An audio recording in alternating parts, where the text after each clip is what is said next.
Yellow, yellow. What it do? What it do? Let's go, guys.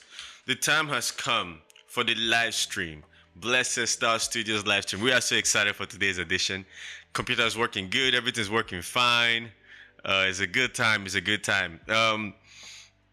This is the 100-hour series where we work on where the plan was to where we plan to work on the software for 100 hours and master it to the best of our abilities in that time frame, and then reflect on what we have learned after the fact. In this series, we are not allowed to use video tutorials. We are not allowed to use help in that format. We can only use documentation. We can only use articles. GIFs are allowed, of course. Pictures are allowed, but no video tutorials. Why? Because we want to actually build our own workflow. And the sooner you get to creating, I have found for me, and most people, honestly, if you're being honest, the sooner you create it yourself, the better you learn. So that is exactly why there is no video tutorial, so that we can actually go through the process of discovering it for ourselves, not by the means of being spoon-fed everything. Sometimes the struggle is good. When you struggle it, you learn it. And then we build our own toolbox so that we're armed and ready for the future when we actually need all these tools in the future. So today I have some news. After doing this for almost 2 weeks, I have found that this is not a great fit for my goals. Why? The reason being, my goals changed. During this live stream, I have discovered things about myself and about my desires and the goals I want and what I enjoy. It helped. It's not during the live stream only.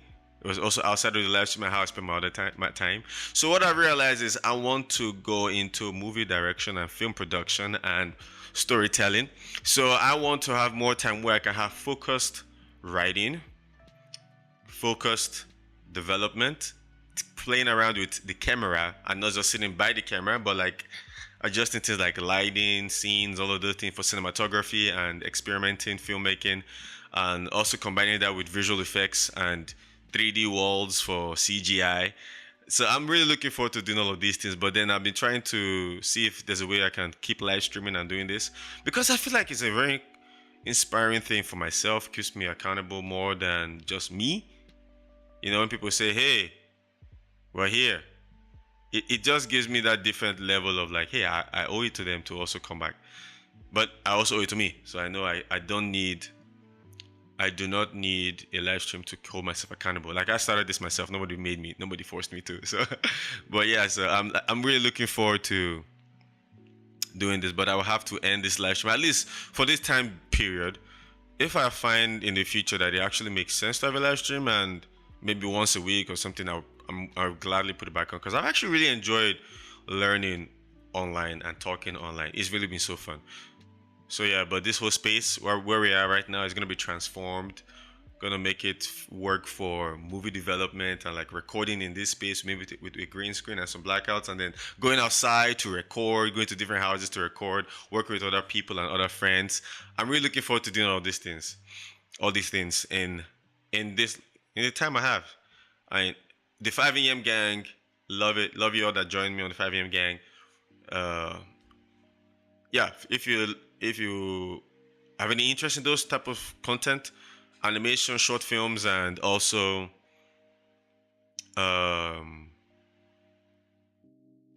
not going to do tutorials. No, short films, animations, and maybe some recaps or behind the scenes.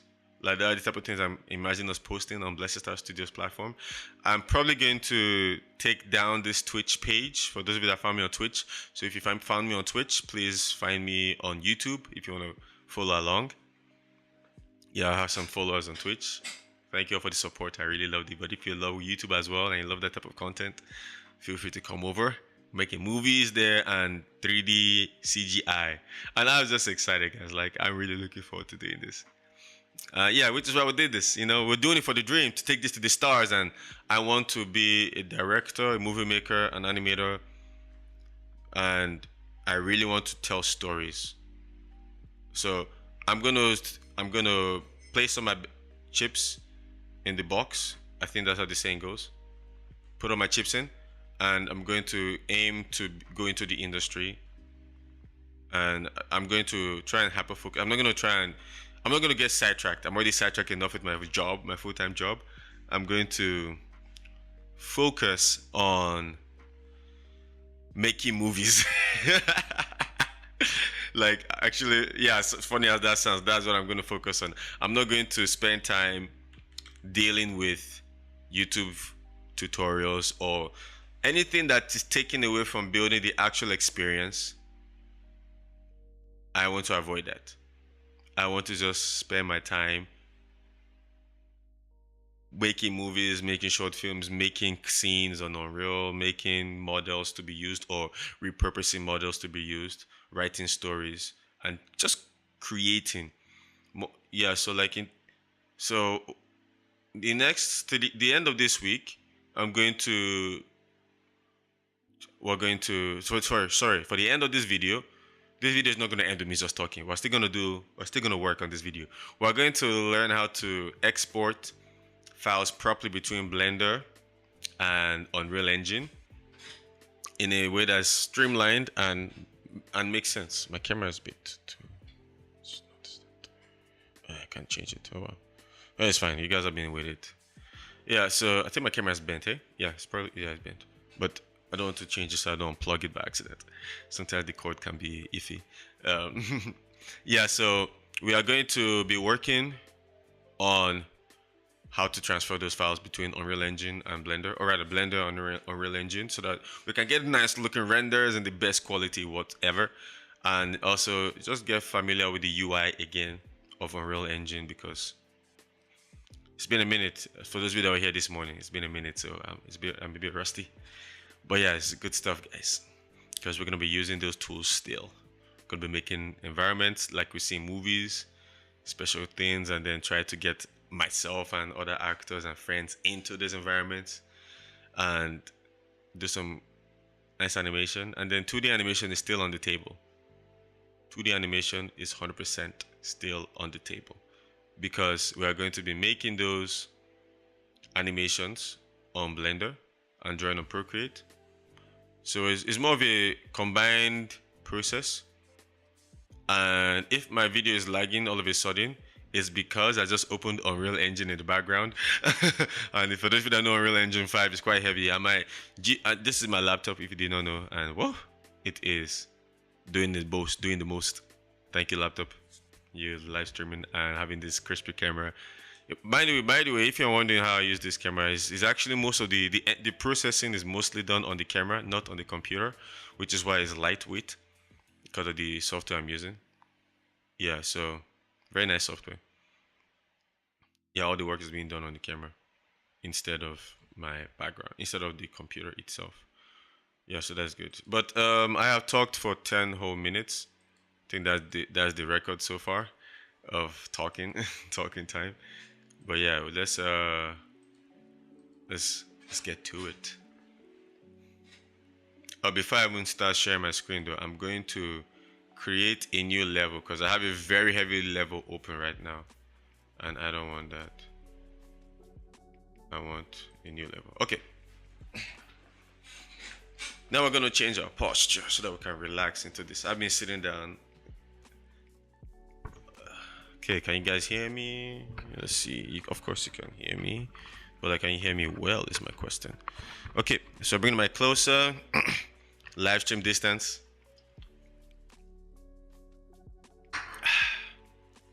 Now we're gonna switch over. We're gonna turn on my screen, and as I wanted you guys to see the camera I've been working with this morning, I'm gonna definitely hide that and switch back to the camera that I really actually enjoy using, Camo Cam. Gonna just adjust some of the proportions because it worked last time for a different platform, being Blender. There we go. Look at that beauty. Okay. So you guys can see my screen. This is the Unreal Engine. I'm gonna create a new basic level so that we have less to play with on the live stream. And I'm going to be switching computers probably, because I found that So this laptop has 4 gigs of dedicated memory. Although it's a 30,000 series, it's just 4 gigs, and things run out once the levels start getting much more busy. Space runs out. But when I'm using a gaming laptop, less processing power. However, I think I'm not sure, but I believe it's going to be better because I have a different computer. Actually, my wife's, she has 8 gigs dedicated, so I believe that will be better for running seriously detailed levels. Yeah, the processing power versus, because this has way more processing power and better ray tracing, of course. Yeah. Hello, Luminous. Let's go. How you doing?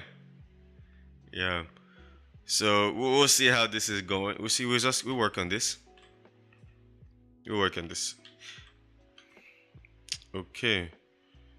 And yeah, coming in and you'll probably see me working on Unreal, but we're trying to export between Blender rather, and Unreal. When I do that well, so it's a combination. We're trying to make use of it and use it in all those ways. So, okay. Let's look for export. We don't need uppercase on it. Makes me look like I'm yelling. I'm doing well. I'm doing well. I'm really feeling pretty good, actually. Feeling pretty good. Okay. Gonna figure out how to export better. Actually, I'm not gonna use documentation. I'm going to find an article because we cannot use videos in this live stream. Okay. How to, if I can type, how to export from, Blender to UE5. I wonder what they recommended because I've tried and it did not export the way I expected it to. So I'm looking for a detailed article that has things like don't do this, don't do that, don't do this. So that, because I did it my way, and actually let's try my way again first before we go for help. I have some ideas. Where's my blend file? I lost it. So we're gonna start with the vault frame we made on the live stream. Let's open Blender. Where's Blender? I lost Blender. Okay, we open Blender. Okay, Blender is here. Oh Lord, help my computer. Let it run both Blender and Unreal at the same time. Okay, Blender is open. Okay, we're gonna open our vault frame. Nice looking vault frame. Gonna minimize Unreal just so it just takes less. Okay.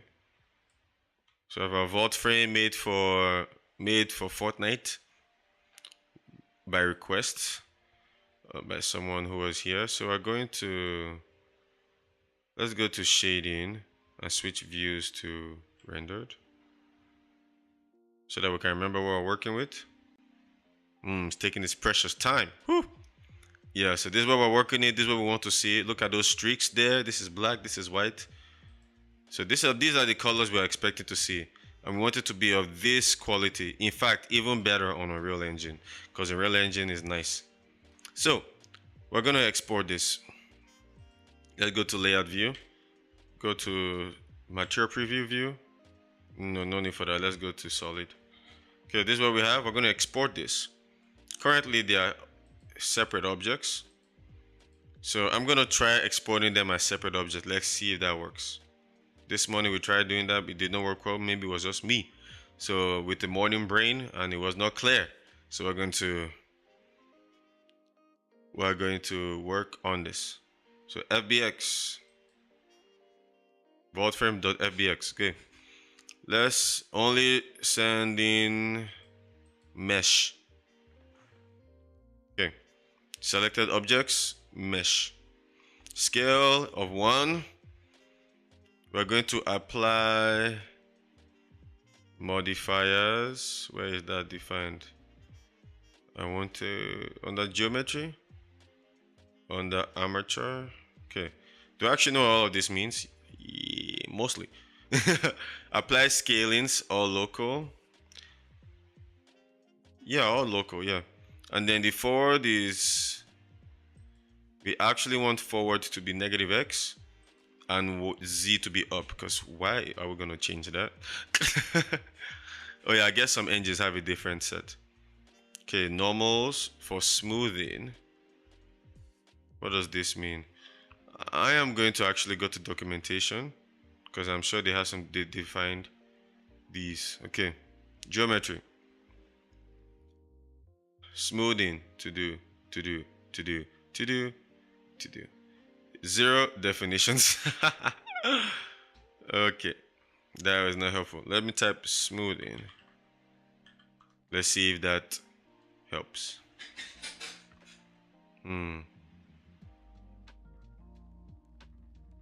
Oh, is it when we use like it's probably, they're probably talking about when we smooth using modifiers. And looks like I can only do one.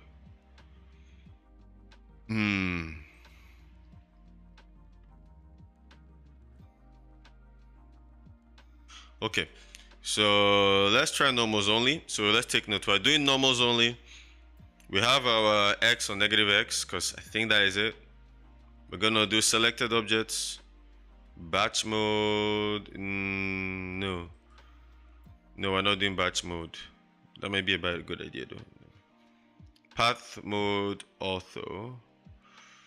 Not sure what that means. Apply transforms. Let's not do that. Let's not do that. That will make everything bend the wrong way. We don't have an armature. An armature is like a skeleton. We don't really have animations, so we can uncheck that for this one. We do not have any animations for this frame. Okay. So with that all done,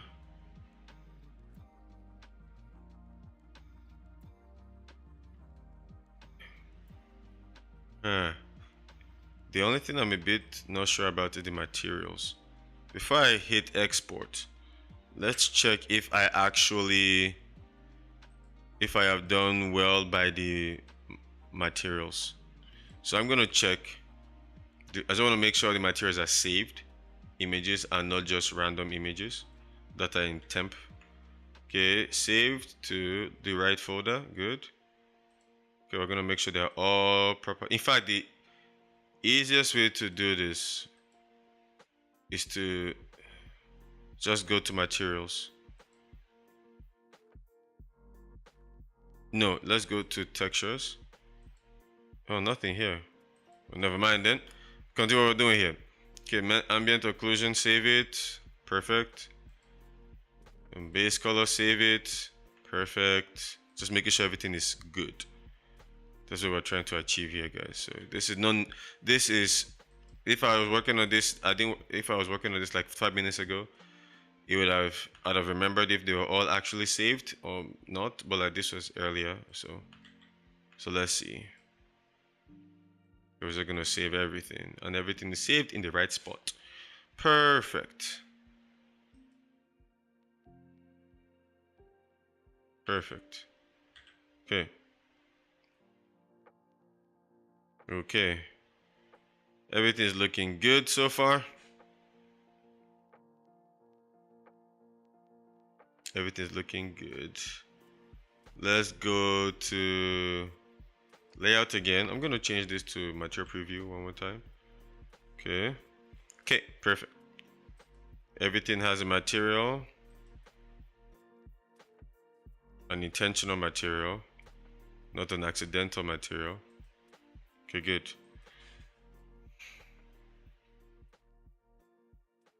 And I'm actually gonna start this again, this whole render process again. Oh, before that, I'm gonna turn, oh, it's actually turned on. So good. So we're gonna export it. Export as FBX. Let's see if that's good. We're gonna replace this. Z forward, nope. Negative X forward. Z is up. We only want mesh. Auto pass operator presets. No, okay. And we also want selected objects only. No animation. Geometry. Export subdivision surface. Loose edges. What does that mean? as two vertex polygons. No. Okay, let's export. What is this? Prioritize active color. Let's do that. Okay. Okay, export. That was very quick. So let's go to UE4 and see if that worked out. So right here in Unreal Engine,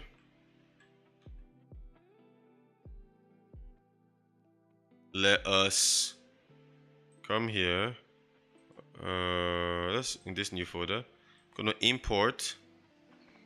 Is on the Livestream folder. Vault frame FBX.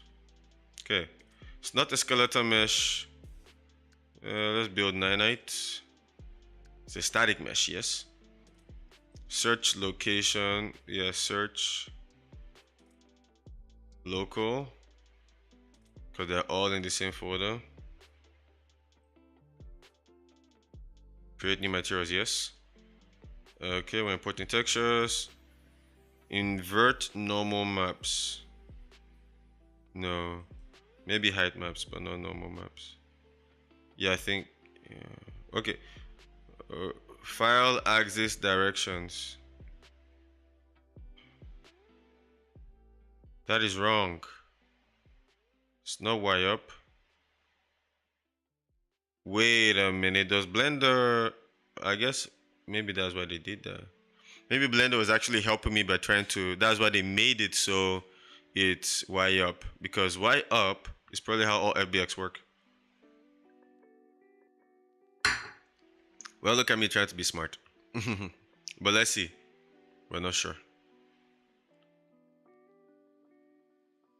Okay, so we have a message log. Let's read it. Okay, okay. Name clash.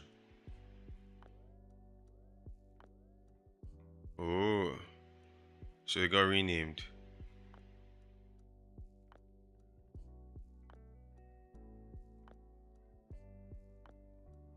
So if I re-import, it can be an issue. Okay, but for now it's fine because we're not dealing with that. So let's let this process. It's gonna process all of these. And I'm actually gonna do, in the meantime, I'm going to do another export. Do another export. And I'm gonna still use FBX. This time I'm going to use the default settings in terms of not dimensions, the axis, like this.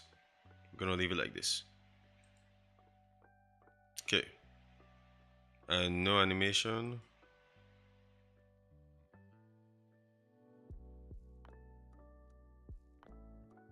Okay. Okay. Sweet. Gonna overwrite the old one. The main reason being there's no point in not, since it's still going to override each other when it comes over to Unreal. So everything's looking, so far, they're all looking pretty good actually. But it looks to me that they are separate objects. So it looks like I have to, as it's said, right? So it looks like I have to build it myself again, which is not the biggest issue, right? But yeah, let's see. Okay, let's bring this big boy in. Look at that beauty. Actually, I'm thinking this is how I want it to, because it's the right, like where it's, okay, it's not. What is front in Unreal Engine actually? Let us do under the view, front. Okay, so we are not facing the front. So X is front, as I suspected. So X is the front and is not facing the front. Which is the same in Blender. Hallelujah, they are both the same. Okay, since this is not the front, I'm gonna rotate this to face the sun, because I want to see it from that point of view. Okay, 90 degrees. Okay, I think left click is what I want. Ooh, I don't see anything. Oh, I rotated it the wrong way. Oops. Let's do 90. Okay. Let's grab. No. Oh, Blender hotkeys. This is no Blender. I was trying to grab it. Okay. Let's move it this way. Okay. Now, does it have depth like we gave it? Looks pretty flat to me, if you ask me. I wonder how the normals are looking. Where are my normal maps? Do they need to be inverted?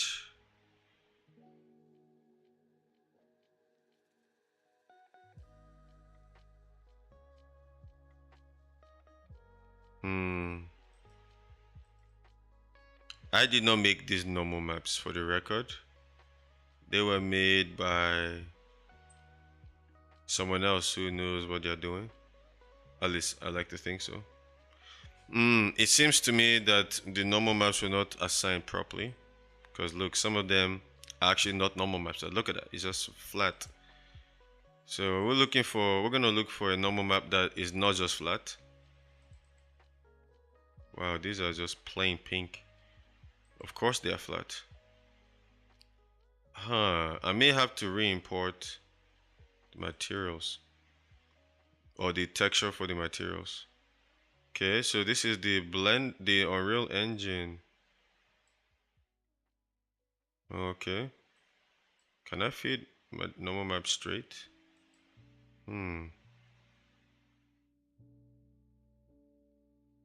Yeah, now that looks like a normal map. Okay. So what I'm going to try is import the image, the actual normal map image, where that will be in metal.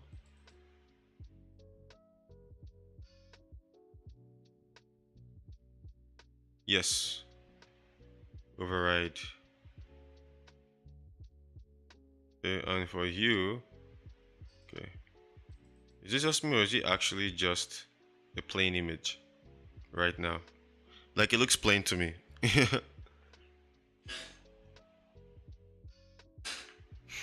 Let's open the actual image.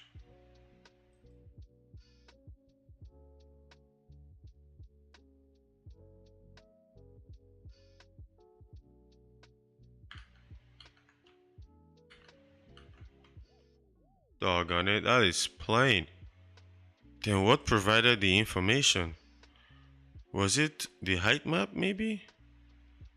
Could be. There was definitely displacement on that Joker. Oh, let me check that. So the ambient occlusion, clearly something is going on here.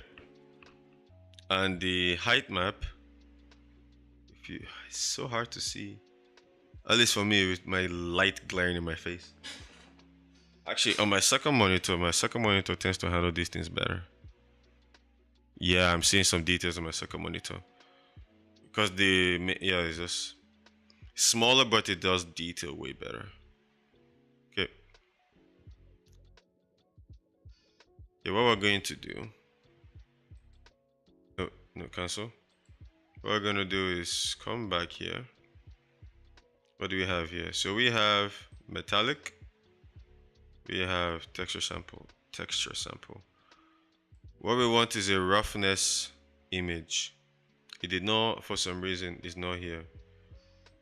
Texture sample. Okay, let's add that.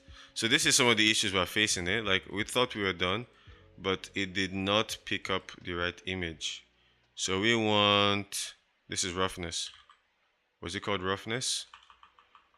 What was it called? Yeah, it was called metal 006 roughness right there.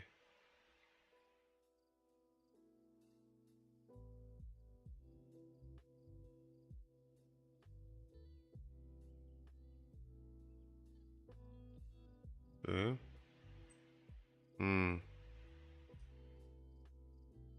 Wait, are they? And what image is this? This is using. So both are using roughness. What's the difference? Maybe there's a difference between the Unreal. Sorry, maybe no, metallic is different from roughness. Do I have a metallic? Yeah, I have a metallic image. This is the wrong one. That's what's going on here. It's probably because it's called metal though. I called it, what was it called? Metallic. So that image did not even come in. Yeah, it makes sense, judging by the fact that it's not called. Wait a minute. I'm realizing something also. No, actually, no, never mind. Okay, let's look for metallic. There we go.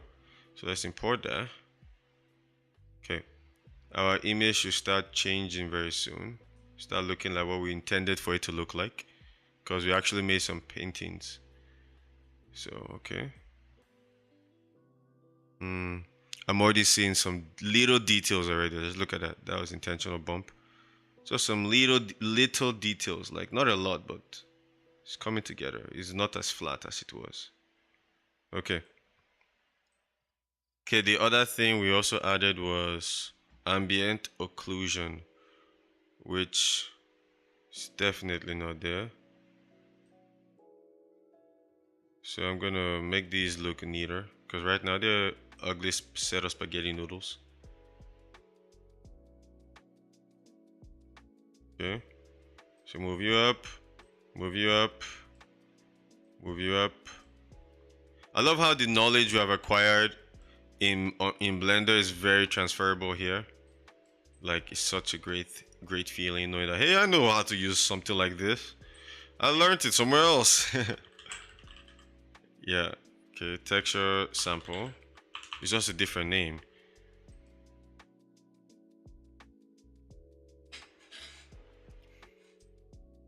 Okay, and we want ambient occlusion. I wonder if it came in with it. Probably not, so I have to import that.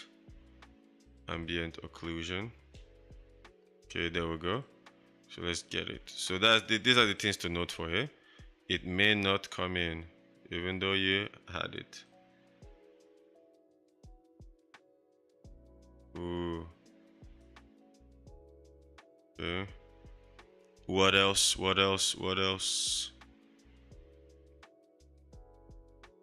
So what is the metal base color we're working with actually? Are we working with the right one? It looks like we're working with the right one. Base color new, good. Then we have, do we have our height map? Does Blender use, sorry, does Unreal use height map? I don't think I did a lot on the height map though. I worked on roughness, not really on normal. I worked on ambient occlusion. Wait, this is not my ambient occlusion. This is a different ambient occlusion. My ambient occlusion is in a different folder. My ambient occlusion. Where is my ambient occlusion?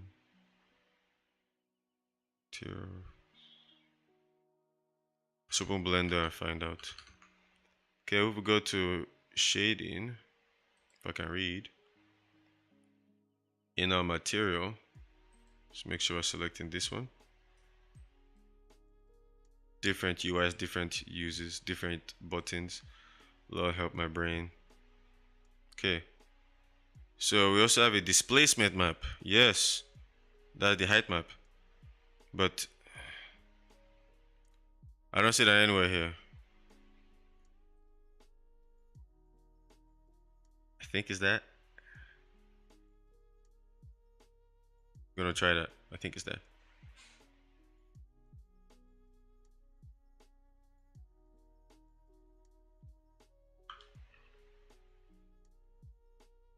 So we have this one. So I have displacement. I have normal, displacement, roughness, metallic, base color. Yeah, okay. Okay. So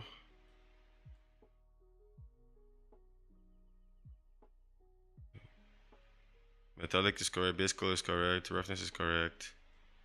Normal. I don't even know what's going on with this normal. And then the last one. Wait. Okay, color. Okay, so metallic is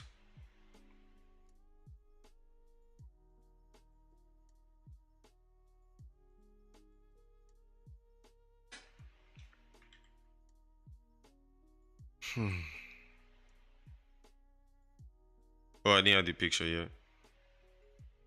So we're gonna look, where's my displacement picture? Displacement is where?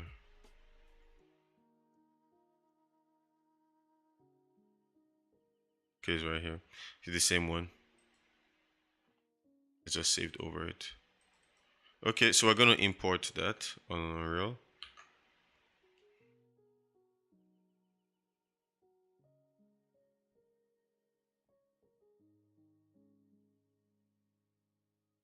Is the height, right? Blender, remind me. Yeah, height. Okay, so we have it now. So height. Yeah, there we go. Okay. Okay, let's apply all of this. And then we're gonna check how it's looking on the render.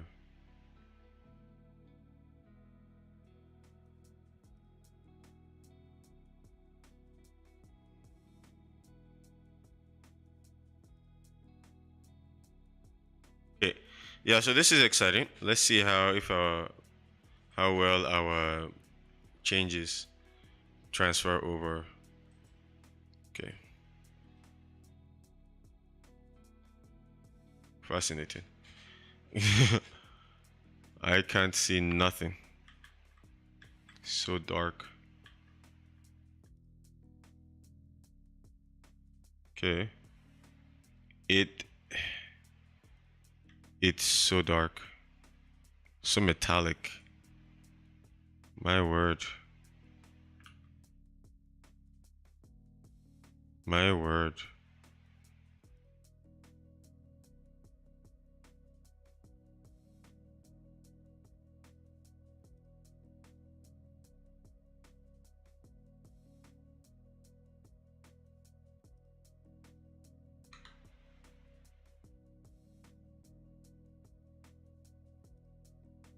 Hmm.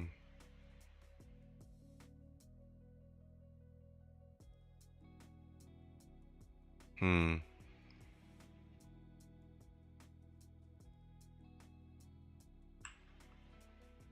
I wonder if this does anything actually.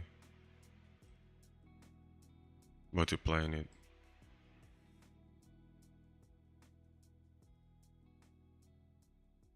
I just feel like it does.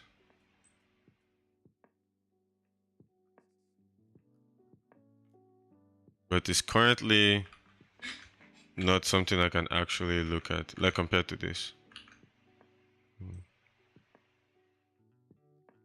Which is not good. So the thing we need to figure out is how to export materials properly. Because we were able to export the blend pretty well. How to export blends materials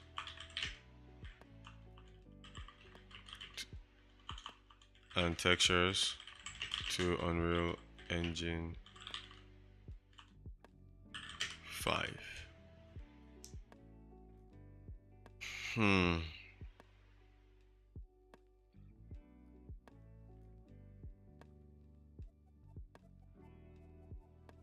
Four years ago. This is Unreal Engine 4.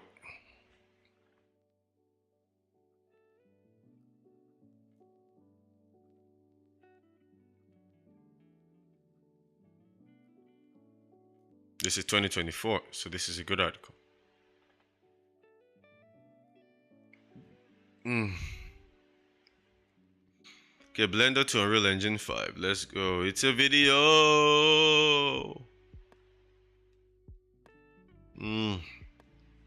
Sad.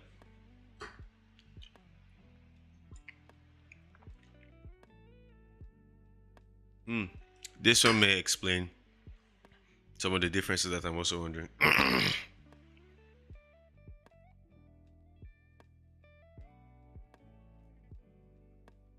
So Blender kit undone in Blender, and I want to import the models to UE5.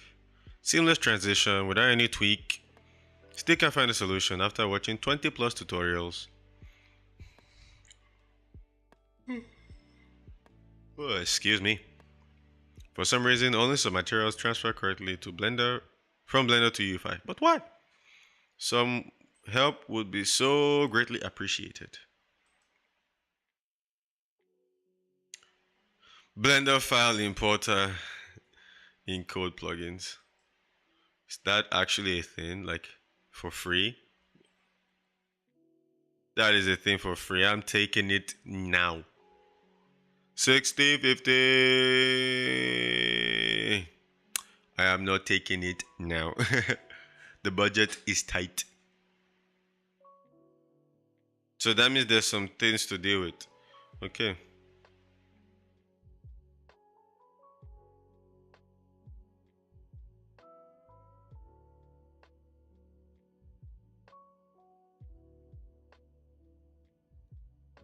Important, textures need to be plugged in principled shader directly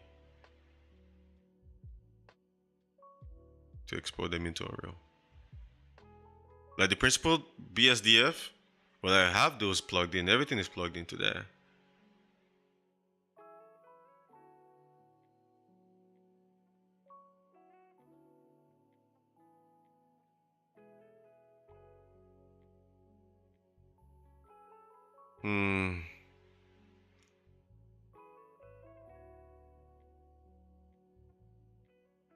Unpack.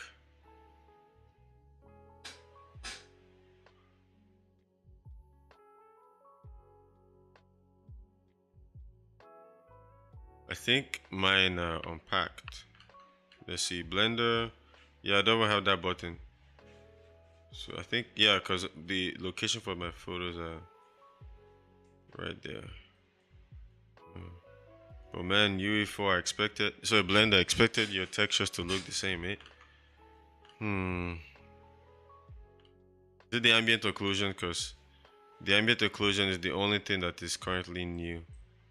So I'm going to remove that, although I doubt it.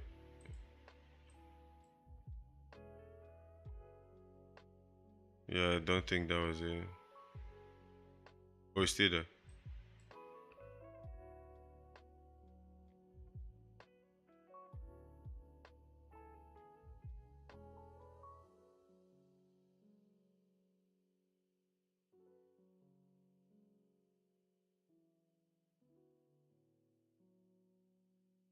Can we break? Thank you. Yeah, I don't think it's the ambient occlusion, like it's still very glossy. Yeah, I can still see everything. Oh, is the metallic?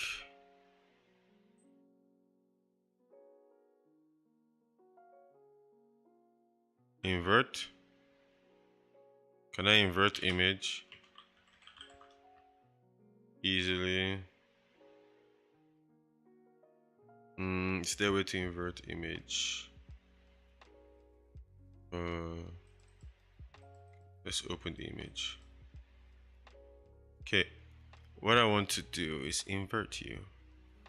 Do I have that ability?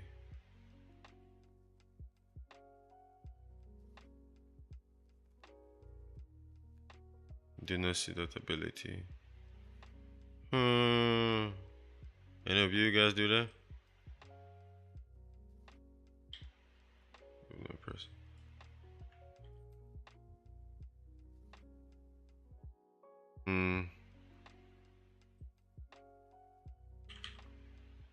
I'm sure one of these things can invert. Oh.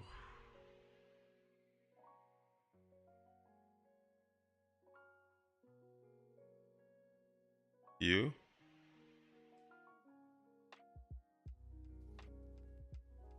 Not really changing anything. Why?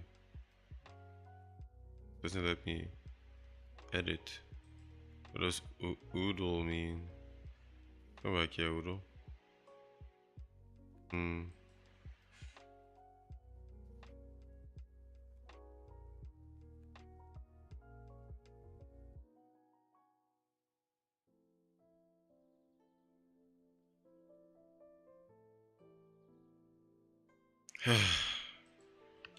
Okay, it's not working.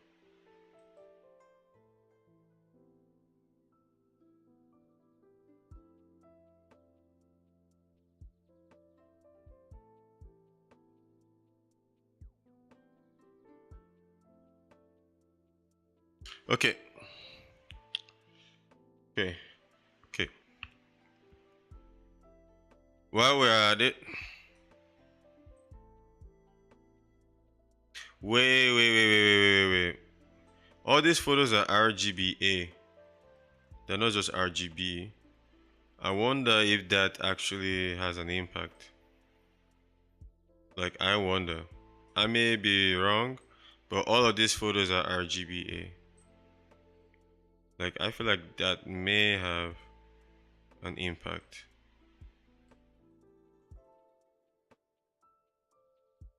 Okay, I'll be honest, it does look different, but I don't know if I like this difference. Still super metallic though.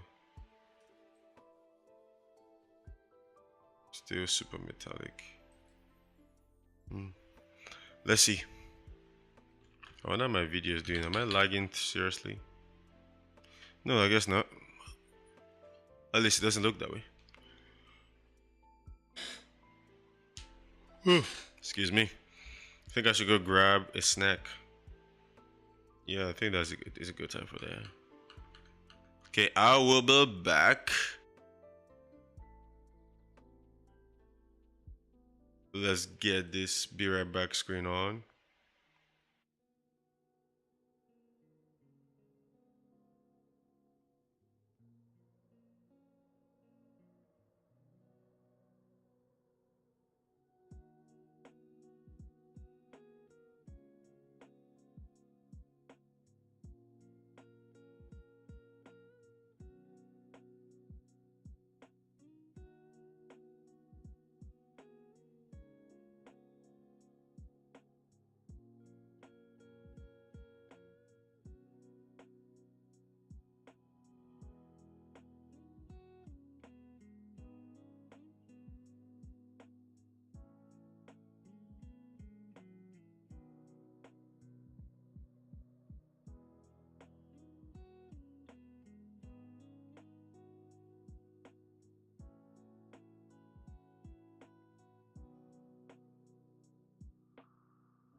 Yellow guys, I just broke some glass, so I'm gonna sweep this glass really quickly here.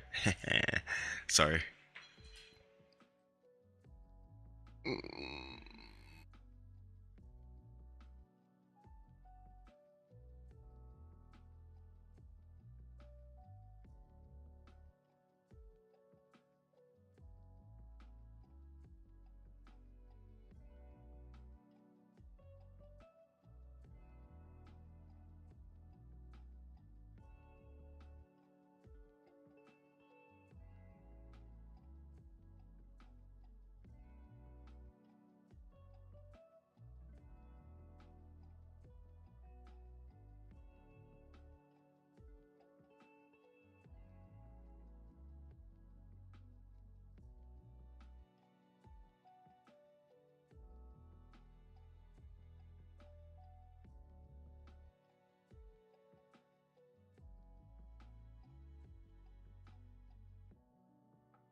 Yo, we're back. We're back. We're back.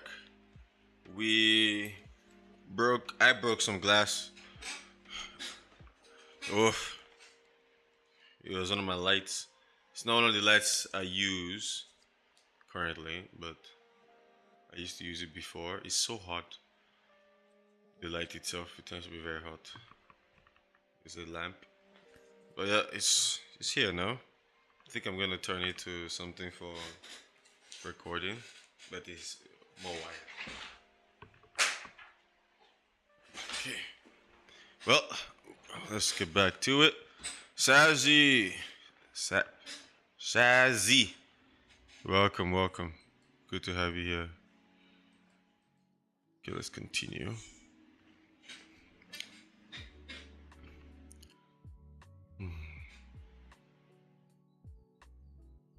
Okay. I will look in now. Should be applied. Still looking very glossy. Can't really make out any details. Yeah.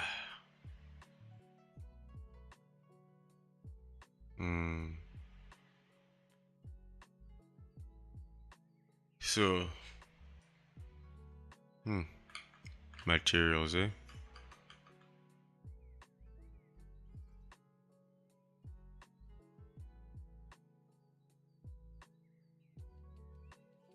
I'm not sure why it's so hard to see. But I'm sure the image here. Wait a minute, the sun is literally here.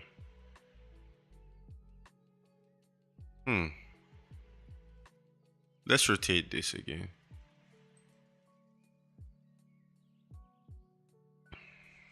Put it at 0. Let's see how it looks.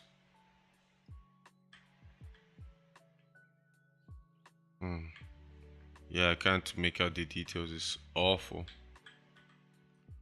What I'm gonna do, I'm gonna come to Unreal, the editor. Where is the editor? Frame material.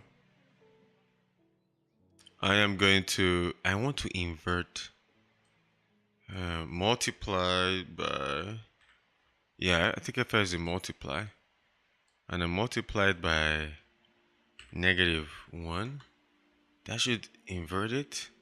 Well, the best way to find out however is to use colors. Use colors, yeah. Use colors. That way you know for sure.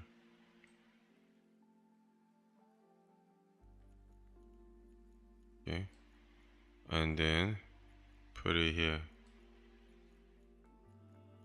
That's that. Invert the color. No. I don't even know what it's doing. I don't know what it did, if I'm being honest.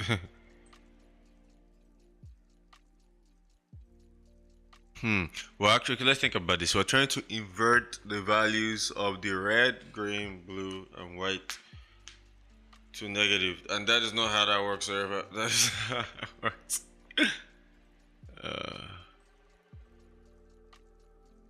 Yeah, I don't think that's how that works. Yeah. Not gonna work that way. Okay,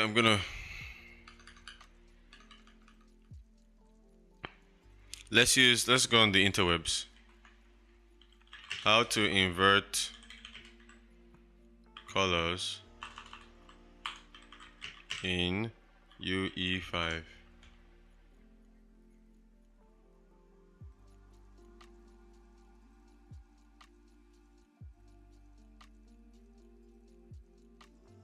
Oh, oops.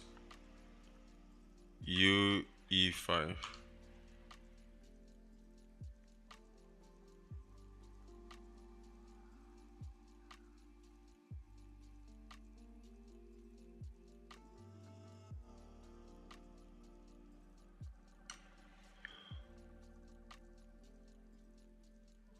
One minus x.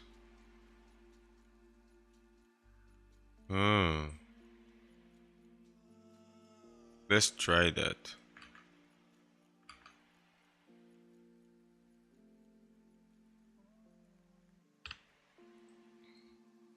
One minus x.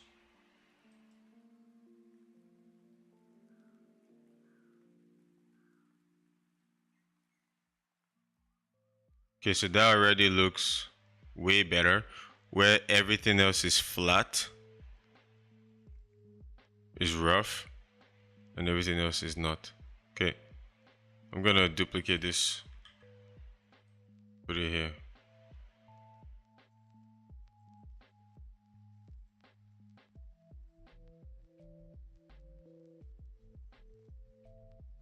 So I'm gonna invert some of these.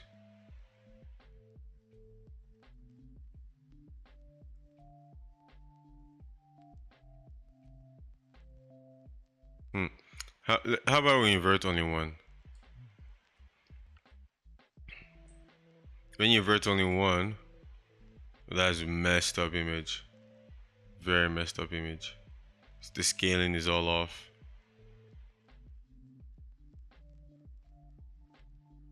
The UV. The UVs. Does it bring in UVs? Because that could be. Wait, actually, does it need UVs? Is it painting? The colors are correct. Like where is meant to be light blue is light blue. At least that's what it's looking like right now. Yeah, yeah. So I don't think we need UVs, but what is that line?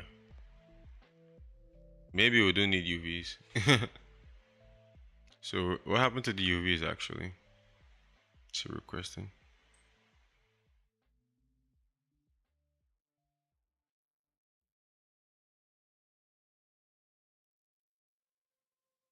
Okay, so let's try. So 1 negative x. Okay. Now it's looking very metallic still, which is surprising. Well, now what's the difference between metallic and roughness? I wish I understood.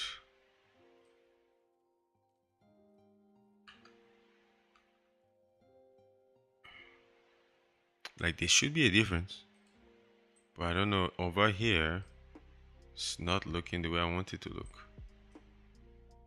Like I don't know if you know what I'm saying. Because look at that. Let's apply it anyway and see. Let's see how it's gonna look on the real shape.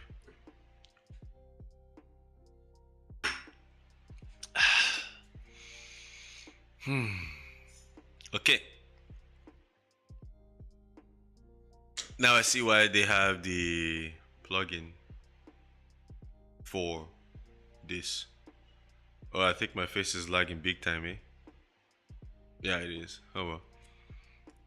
I hope it doesn't throw you guys off too much.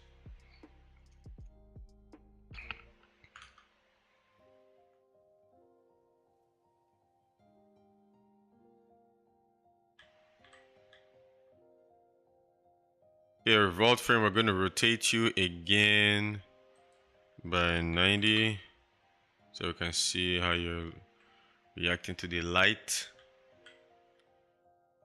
Absolutely terribly.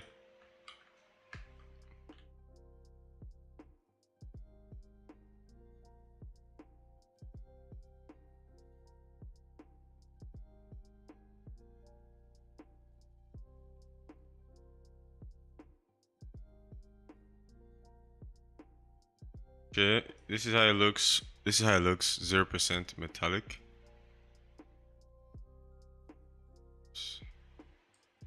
And 0.5% spec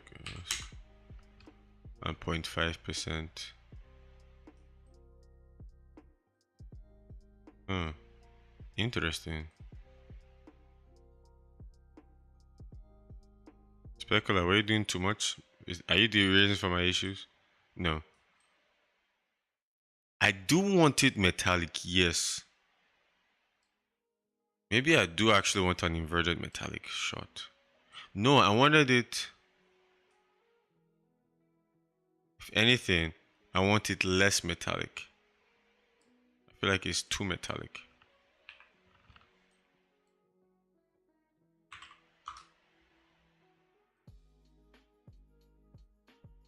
That do it? Half of that metallicity. Did it? Yeah, let's look. Let's increase the number here. 5, 10. Okay, I'm seeing less reflection, so I'll say it's doing something. 1. Okay, there we go. It's doing something. So let's leave it at 4. Just picked 4 for no reason. Let's do 5. 6. Okay. This is not bad so far. It's so dark. I don't know why it's so dark.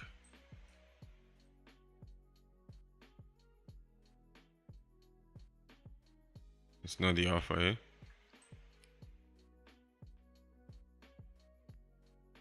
Okay, if I remove the roughness, what are we looking at?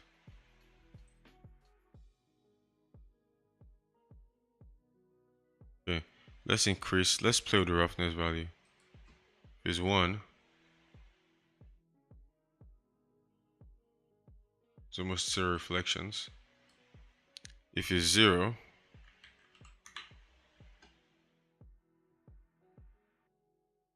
smooth, very reflective. I wonder how the metallic and roughness work together again. Can't remember. I think it's about reflection. Yeah, you don't have to be metallic to be reflective. Yeah, so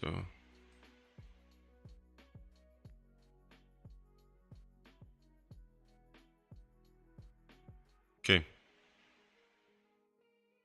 Oh, wrong one. We're gonna delete you. We're going to do a multiply, and we can always multiply by divisive numbers.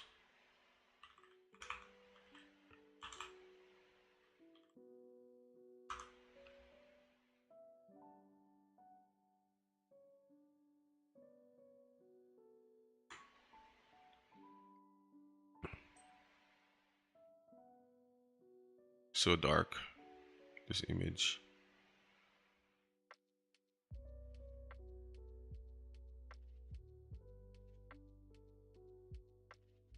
Okay. Normal has nothing. Picture depth.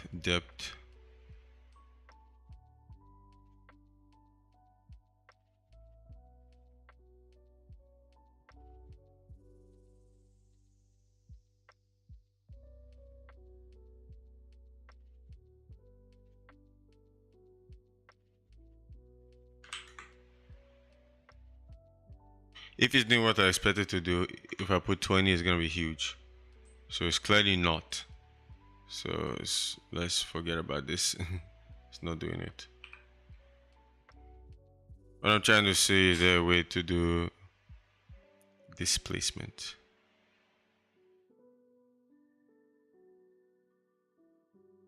So let's Google that. Use height. Oh, I should take a screenshot of this and add to the toolbox.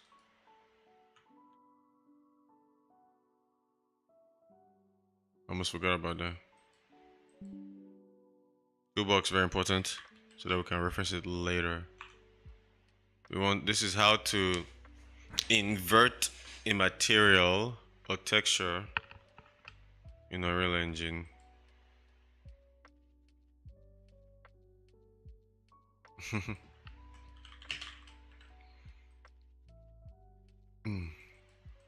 Oh, this is the website, eh?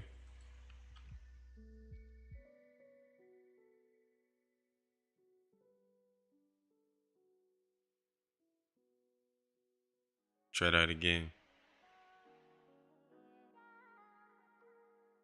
Okay, delete all of y'all. Create a page. How to invert image. UE5. Right there. Well done. Oh, the mirroring came here. How to use height map in UE5.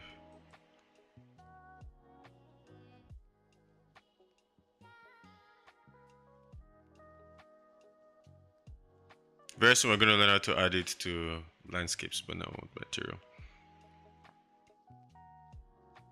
Let's look at your material. Bump offset. He's struggling.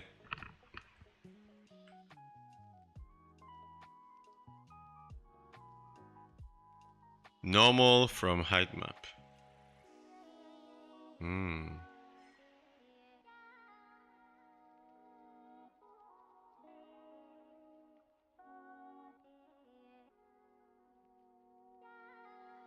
Solved.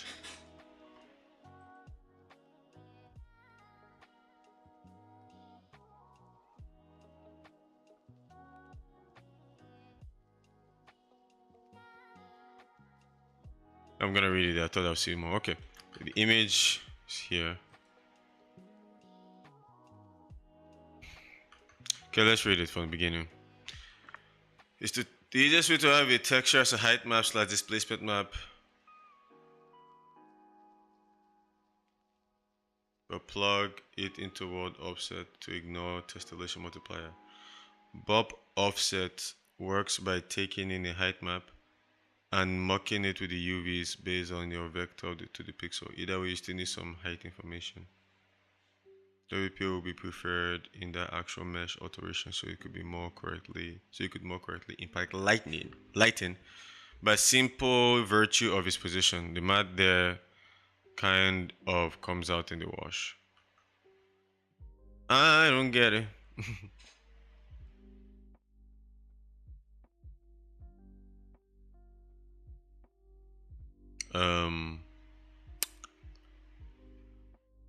Where are these variables coming from?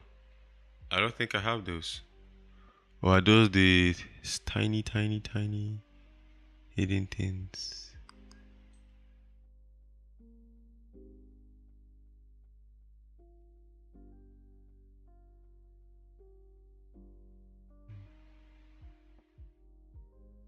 World. Is there a way you can add more?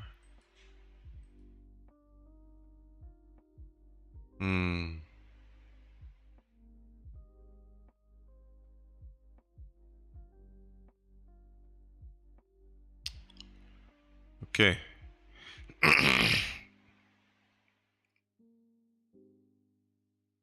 Oh, please don't be why.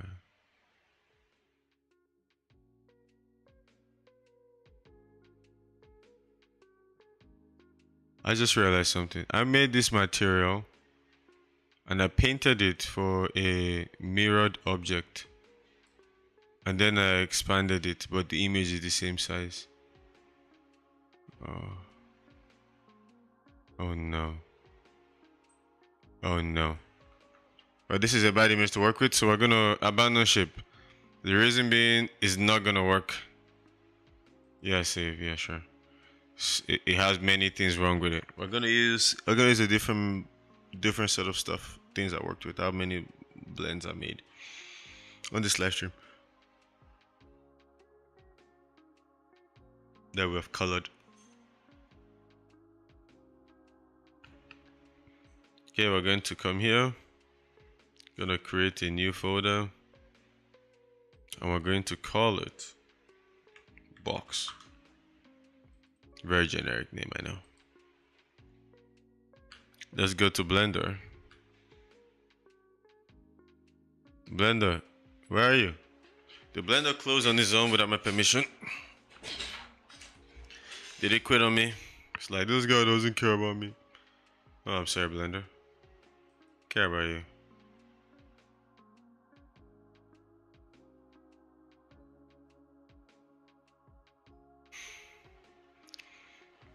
I'm gonna import animations for this one. Excuse me.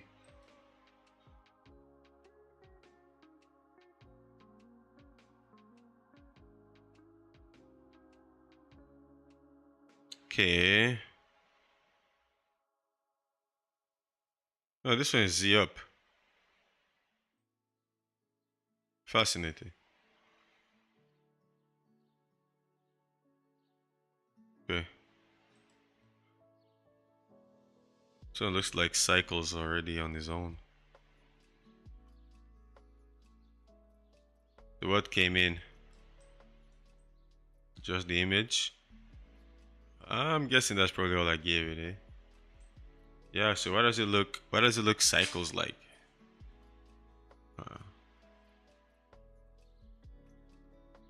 Hmm.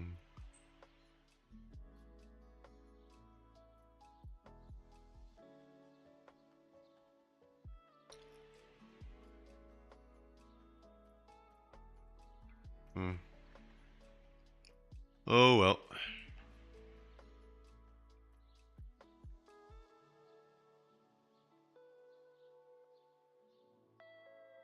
How's my skeleton looking? Yeah, why is it looking powdery?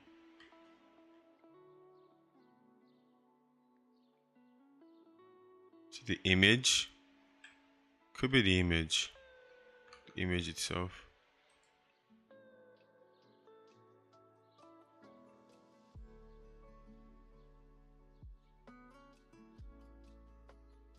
I don't know.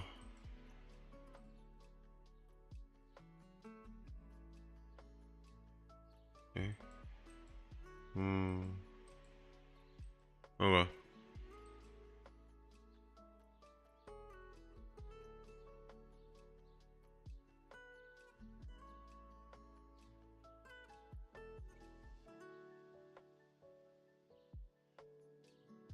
Hmm. Okay, let's bring it out.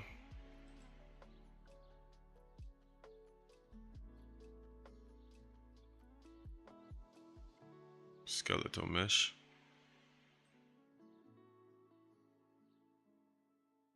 Hmm.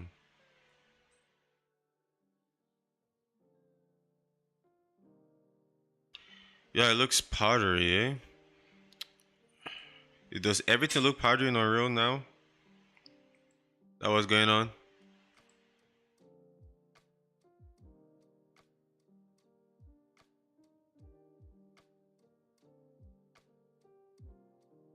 So this is path tracing view. Let's see how it looks on this view. Hmm.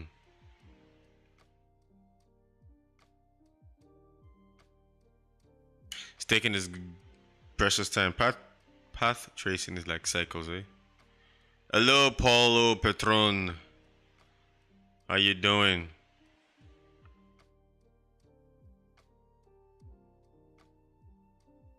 It's loading. It's loading. Okay, this is almost there. Hmm.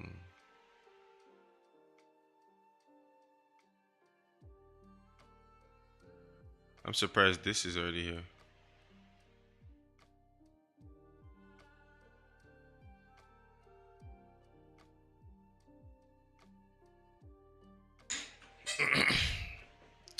Okay, it's almost done. Almost done. Ready, ready. Let us go. Oh, the disappointment. I, oh, that broke my heart. Like that hurts. That hurts. Like, why is it not appearing? Like, something is wrong here. I need to know. Because it's in lit mode. It's in lit mode and it has this emission. It's something I don't get what's going on here, guys. Like in the material, it's just a base color, right? So why do we have it glow? Like, why is it glowing? Hmm. Oh yeah, we have specular on. Is that why specular is 0? Let's see. So it's probably specular. I'm guessing. Roughness is at a 0.5. So there are some defaults, of course. So let's see. Me too. Yeah, I used to use Unreal for a while back, but that was Unreal 4. Then I stopped for some years, and I came back. It's the same, but not. It's very different, and I've been like, "Ooh, this is fun." And I'm actually trying to currently work with Blender and Unreal right now, like seeing how to export my blends, because I made these two things in Blender, but they are not looking the same. Oh, I get this is. Oh yeah, this is also the sunlight, eh? Yeah, this is the highest reflecting sunlight. Did I apply the material? Yes, I did. Okay. Okay. Ambient occlusion. If I put this at 0 and I apply it, what I'm trying to say, it looks prettier in Unreal than in Blender, but that's not a surprise. But it makes me wonder, how do people work with them? Then how do you account? Oh, great! Maybe you can give me some wisdom here. Oh, it's okay. It's looking. Oh, it's looking better now. Yeah, it's looking better now. Okay, this is good. This is good. Let's see if my animation works. Oh my. That was not what I animated at all.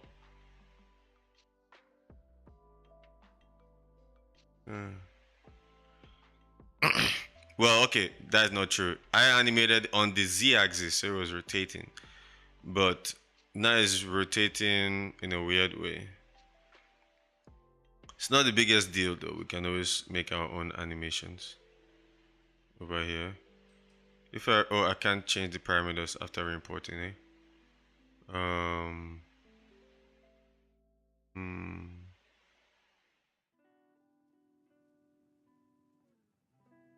There's gotta be a way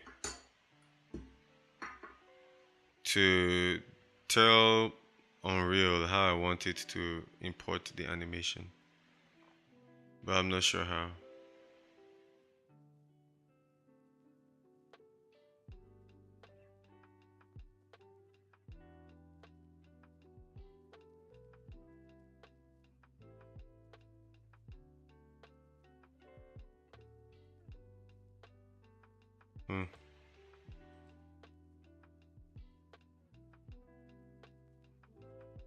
Oh my, what's going on? What? Huh. Yeah.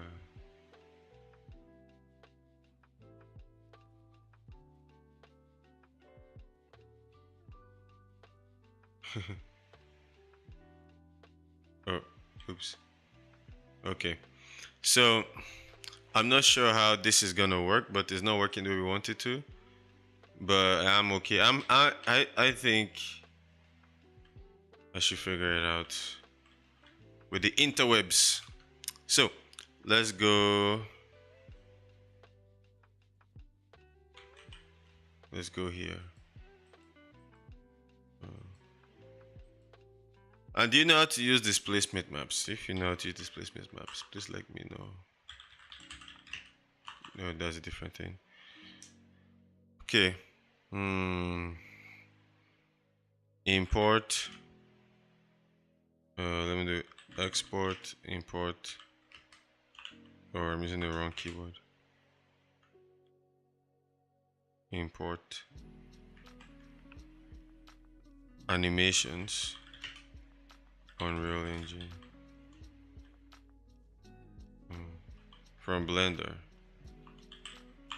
to Unreal Engine.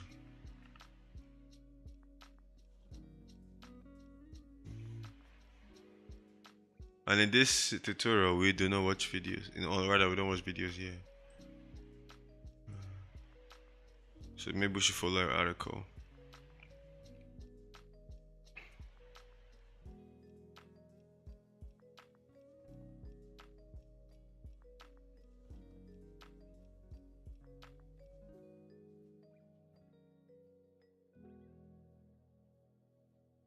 Ooh. This person suggests that I change the scale to 0.01 before I even begin animating. Okay. Okay. Okay. And what did...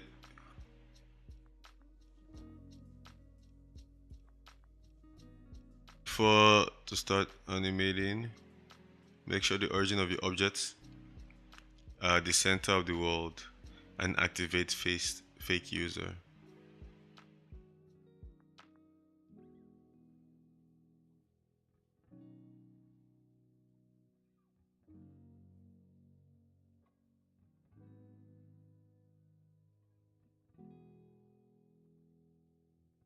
I see, I see.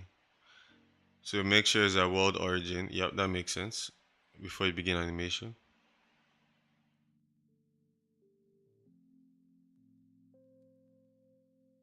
Okay.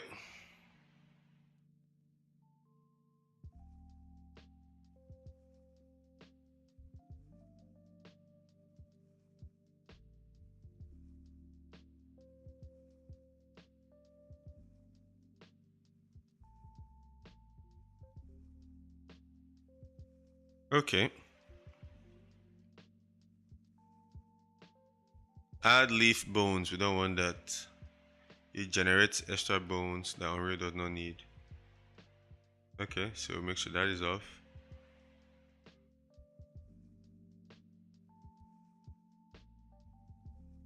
Okay.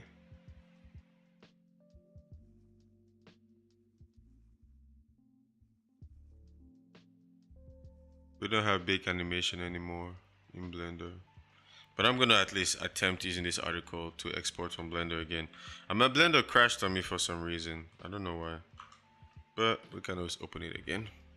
I still don't get why the material looks like this though.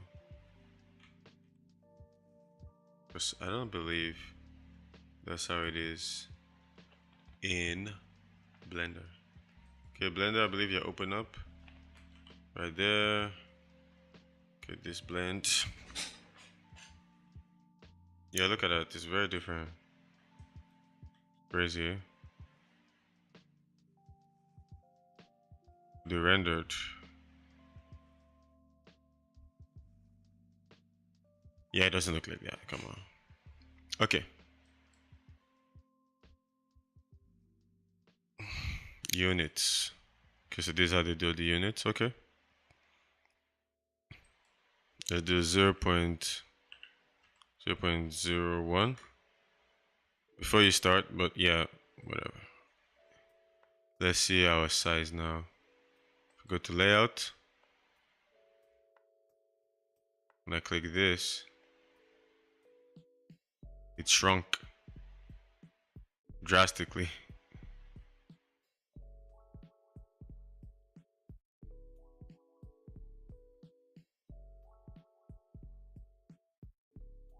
I don't even see. Oh, but that's why. Did it shrink actually? I'm not sure if it actually shrunk. Let me see.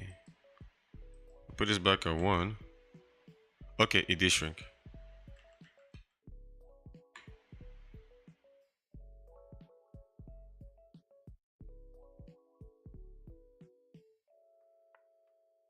And I do want this at.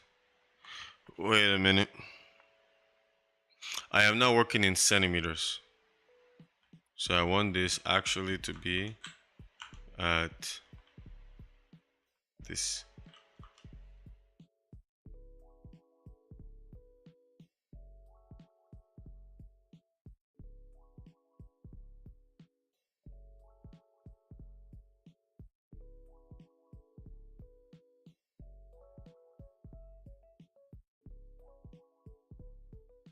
Okay.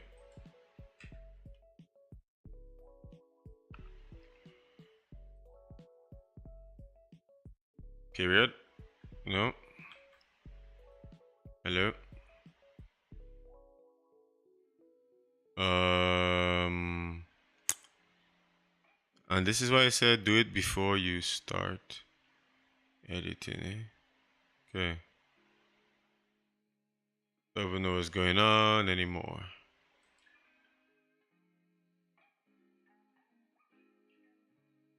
Where's the location of my cube?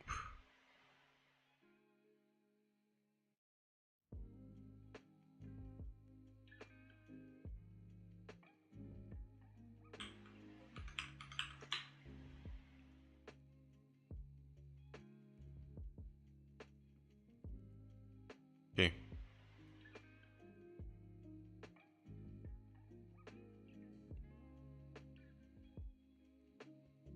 This is just super big.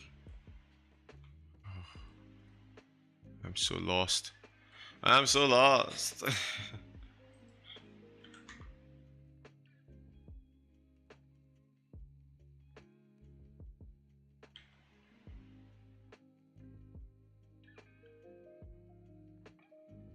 Everything's messed up.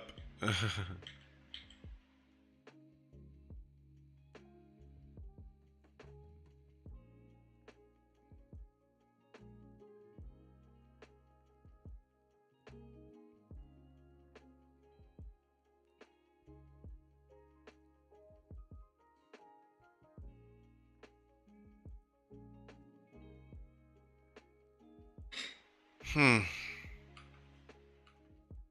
Well, it's a good size actually. I think that's a lie what you said. I think it gets it properly. Cause let's see.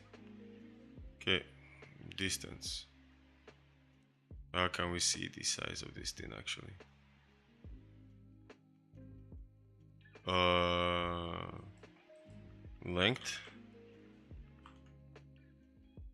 It will be in the details right here. If I click it, maybe.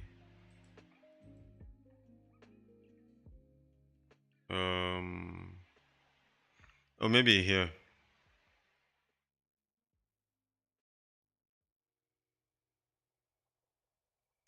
I don't see it right off the bat. Let's bring it over here.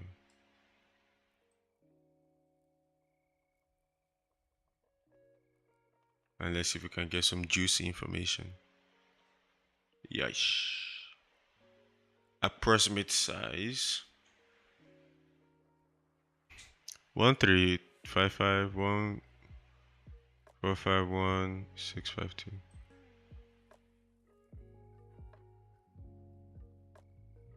Uh,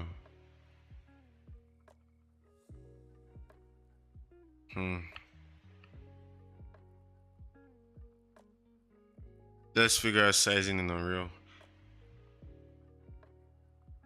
Yeah, oh, thanks, Paulo. Yeah. I saw that late. What is size in Unreal? No, what is metric? What is the unit system in Unreal?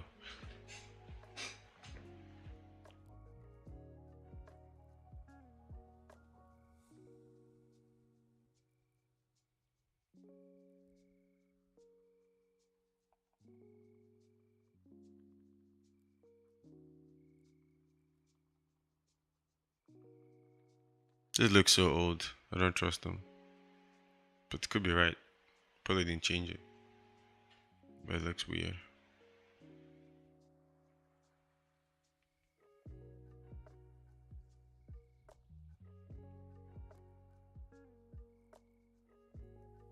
Units, so centimeters. And how do I view it?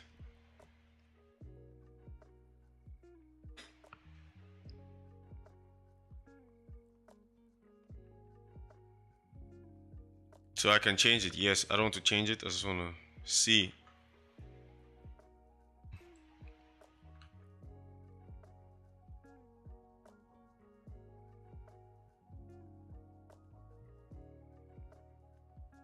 Okay. How to measure.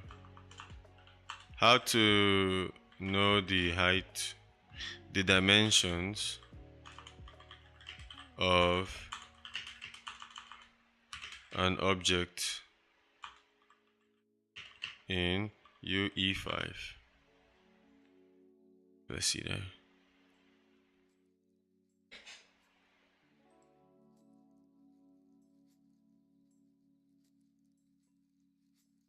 Measurement tool.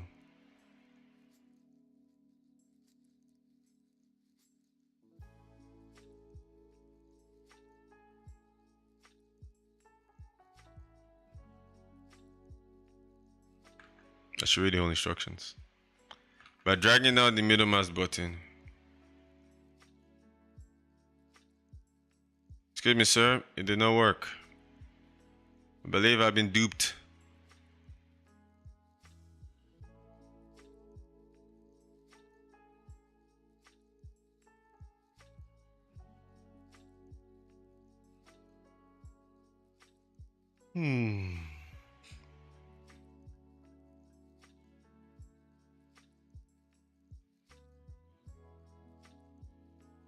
Okay, let's continue.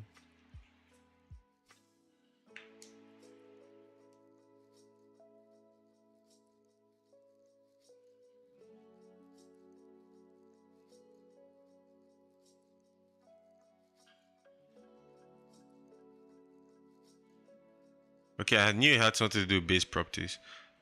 Is that correct? So if this is it,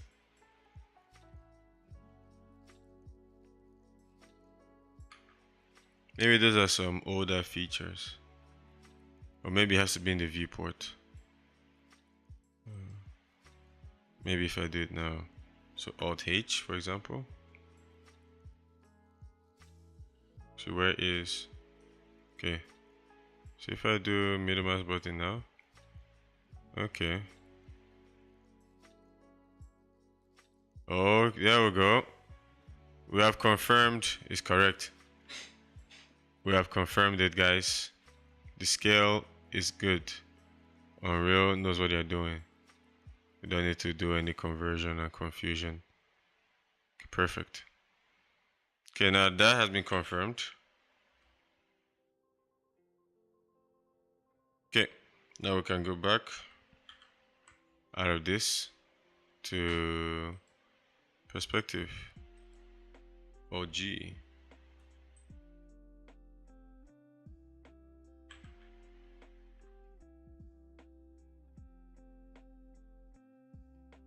Okay, perfect. So transfer. Okay, so basically what we have learned is that when we're transferring the images, we have to make sure to check for the default values that are added by Unreal Engine to the specular and the roughness. So we'll go back to that material. The only question I still have is why is it looking a little bit grainy? That I don't understand. Other than that, everything makes sense.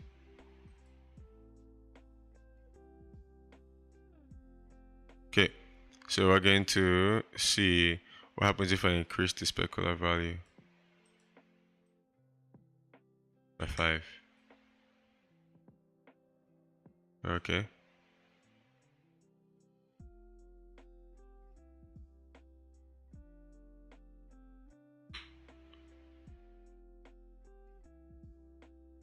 Nice. Okay. We're doing well so far. We're doing well so far.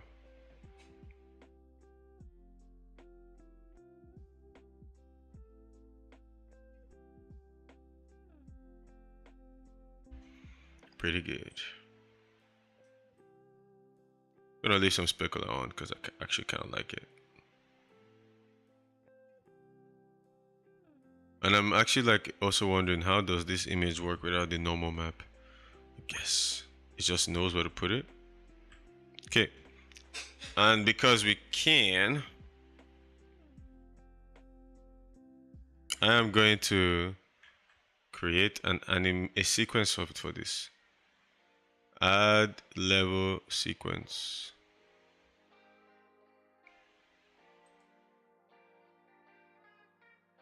And we're going to add,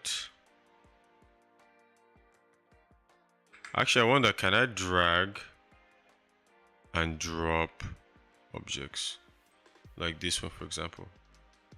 Yes, of course I can. Okay, so at the start, first things first, we're going to take the location. Boop. We're basically gonna move it in 16 frames. Let's just 24 frames per second because we're filmmakers, you know. Yeah, so okay, so at the 15th frame, so 24 frames per second, so in half a second, which is 12, I know math, we want this to go towards this. Oh, wrong one. Let's go closer. We need to go this way, right there. and press enter. Now that's one quick move. Okay, and then this immediately gonna get you to go to the center. So I'm gonna go to the top view.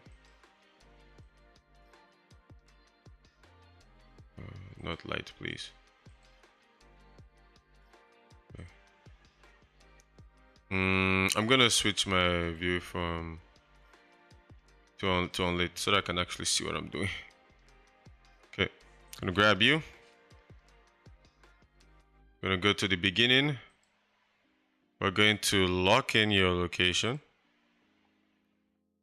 And then we're going to, by the 12th frame,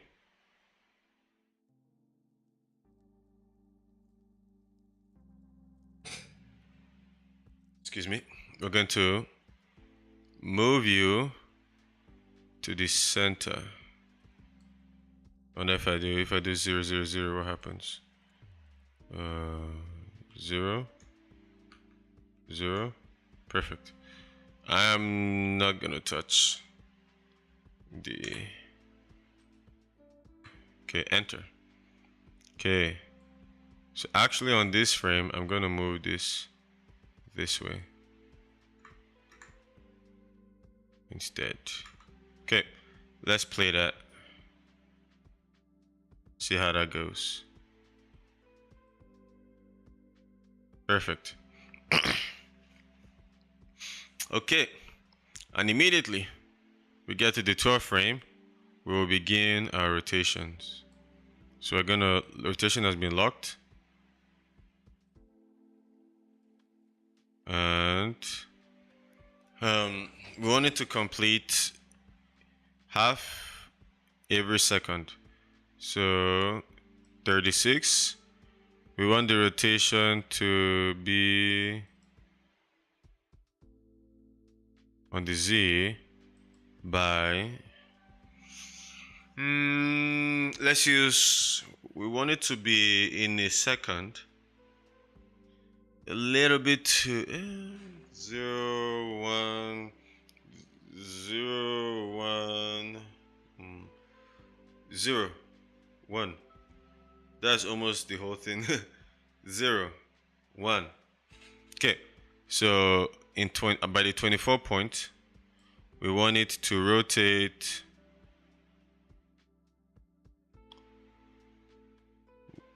180 degrees.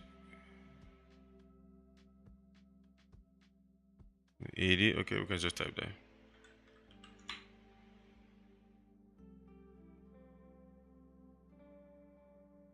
Did that work? Okay, let's go here. Let's see how it's rotating. Okay. So actually, we don't want 180, 190. But instead of changing that, we can just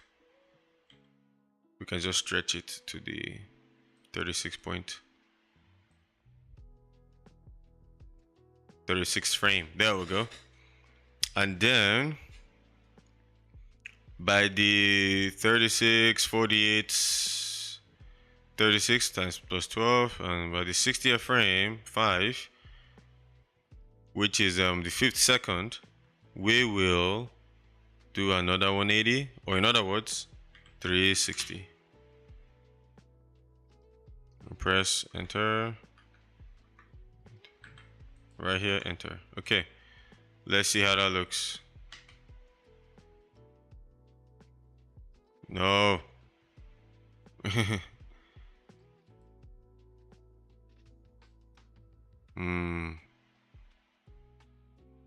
I did not ask for 0. I said 360. Why give me 0? 361. What do you do about that?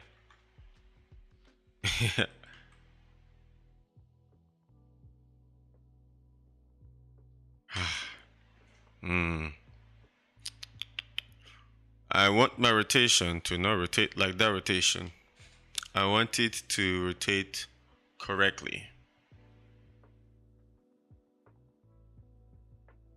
So if anything, how about I try deleting this one? And let's see what it does. Absolutely nothing. Okay.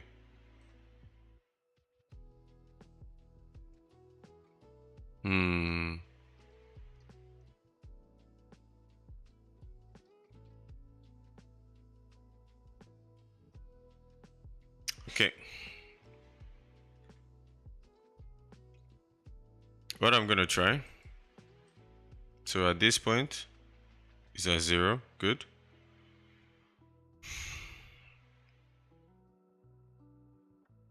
At this point, is there a way in here in the transform, in the rotation? What does roll pitch yaw mean? So rotation is currently 0.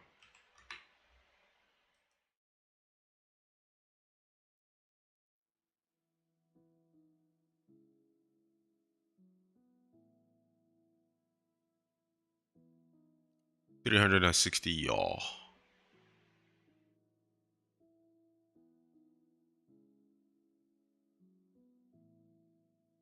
Let's tap it. 360 yaw. Okay, let's see if that works. Oh, that's a lot of spin. But this is how we do it, people. This is how we do it. It's not degrees. I don't know this system of calculation, but it works. So at what point did it become 360? Somewhere around...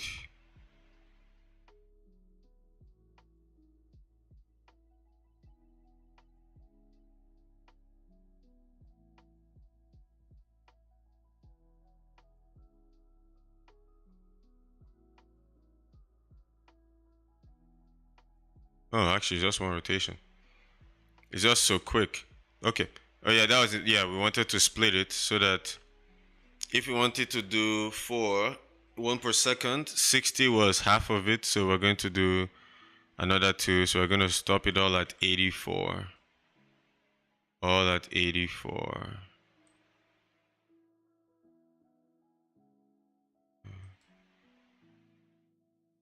All at 84.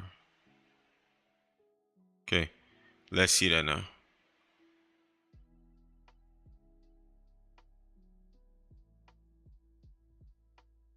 Perfect, perfect.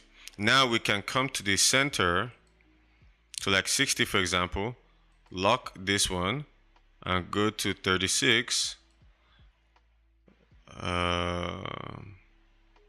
Lock this one, and then we can adjust them to create a delay. Actually, I like where that one is. I'm going to come to the start actually and push some of the early frames forward so that I can have a little bit of that fall off. You know what I mean? This one can stay. This one will move it closer to the end. Okay, yeah. Okay, let's see how that looks.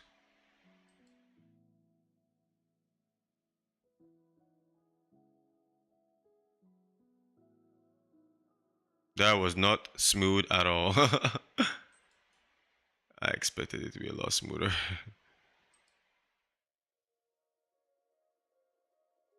The animation key, there we go. That's what I want. Yeah, let's make it smooth. Because right now is not smooth at all.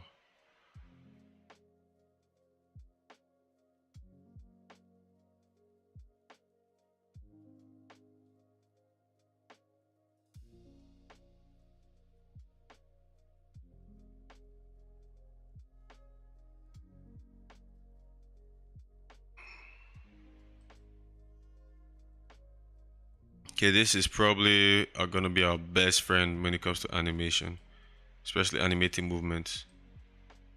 There are probably some presets that will be helpful going forward in the future when we have them. Because I'm thinking, actually, this is what I'm thinking. I'm gonna delete you.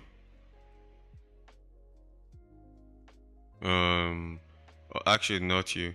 Just the yaw. Yeah, you die. You die.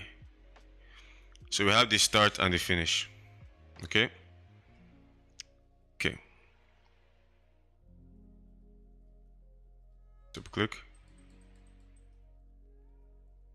Key. Middle mouse button. Okay.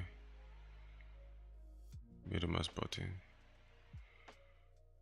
And then double click. No, not that way. Middle mouse button to add a key. Then we'll grab you like this. And let's see what that does. I'm gonna shrink this actually. Yeah. Something like that. So that I can see it. Okay, let's play it. From the beginning.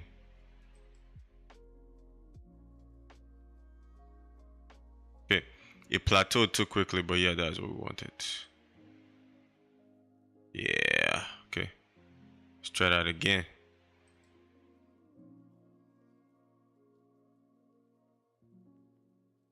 Okay, so it's not smooth.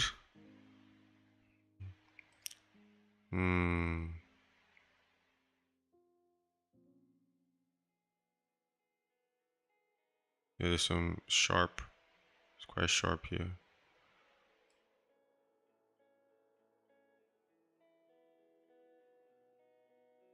Actually, I'm gonna delete this key. Delete. Then you, gonna move you.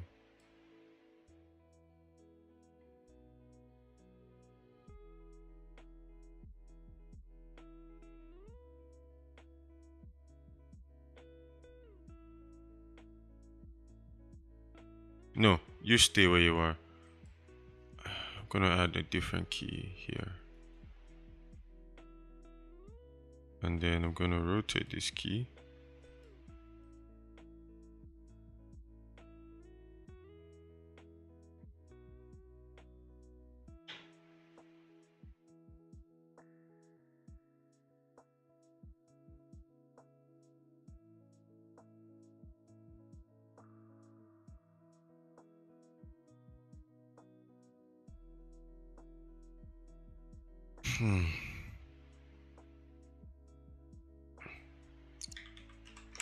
Just to end at 360, but we could use you and go up with you a bit.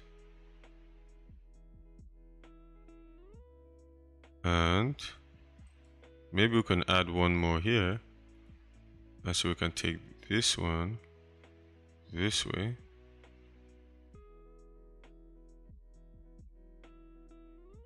And then this one, maybe this way. We have some curve. And grab it up. Okay, let's see. That's probably gonna be awful though. That actually looks nice.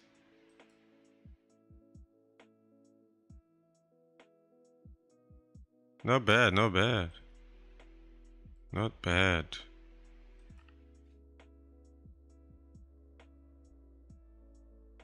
Okay, let's watch it actually, like not just in this view. Let's look at it in the regular view, perspective view. Okay, from the beginning. Oh, from the beginning rather. Wee. Okay. And it's gonna be much better once we add the camera. So, camera. Create new camera.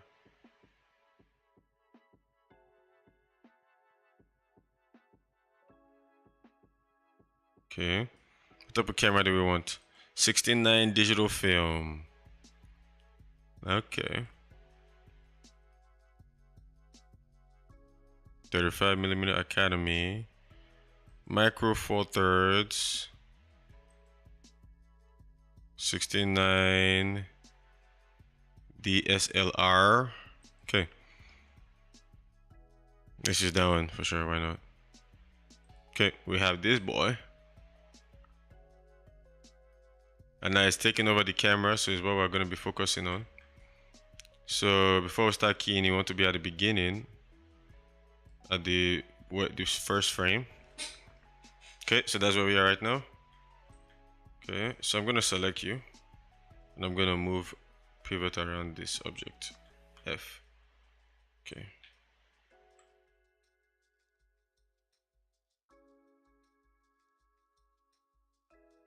So I'm imagining we start from the top, and we'll move into it. Actually, no, it's moving so quickly, so we should just start from the center.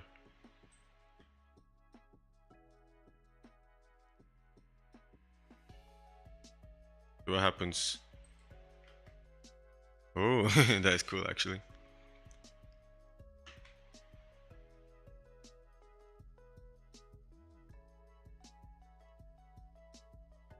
Okay, so I like this position, but however, I want to add noise. And there was a way, I don't know where I saw it, how to add noise to your camera.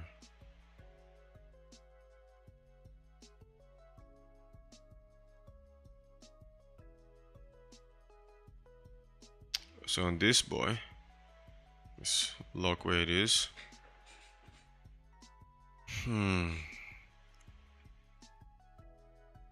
Oh yeah, the focal point. Let's see if we can play with that.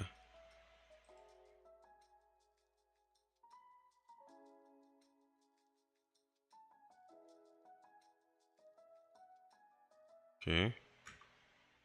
Okay, let's if we move the lens to it now.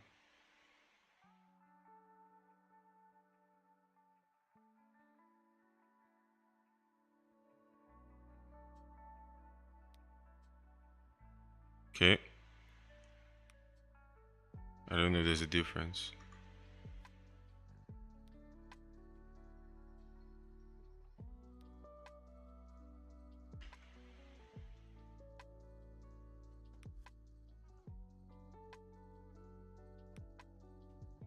And then at this point,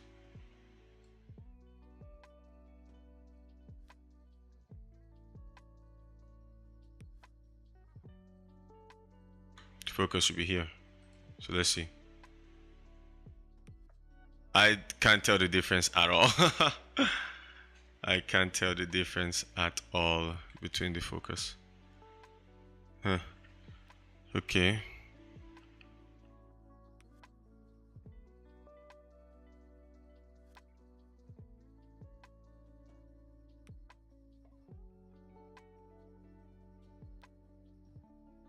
Maybe I see it when we're playing it. Maybe. Okay, but let's see, what do we do when it's not on focus? Okay.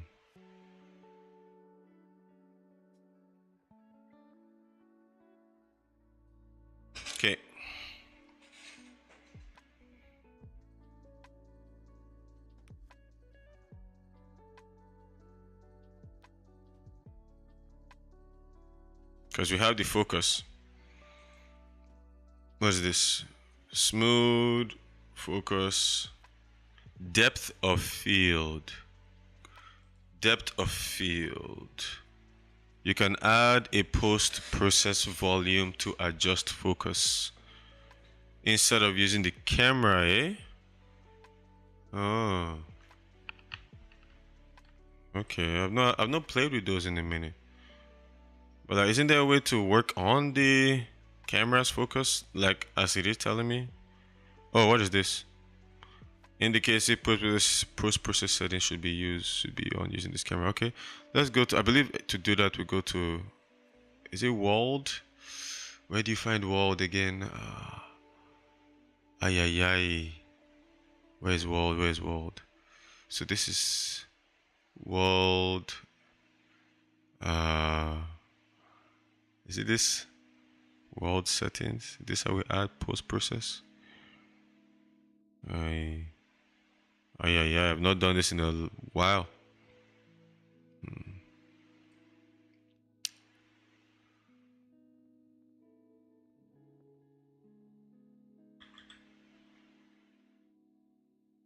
Actually, I think post-processor was a cube that you add. Was a volume. Yeah, brain is coming back. Post-process volume. Okay. So if I can scale this, no, not like that, like this. Paulo, thank you for the tips here. Really appreciate it. So this is what we like here. Backseating, supporting, just love it all. Okay. I think this would be helpful.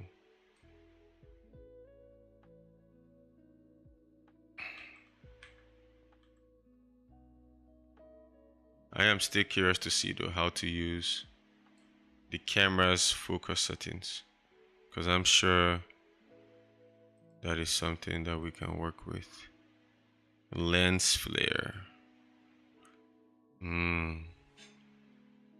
Bokeh. Ooh. Definitely want a bokeh. Okay, let's go in.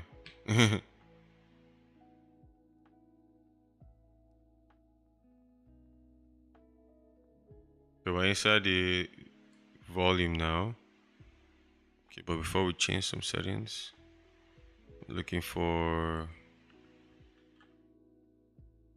blur. No, depth of field. Depth of field. Mobile depth of field. Depth of field. Actually, what's our camera sensor with? Sign camera. Where's sign camera? There you are.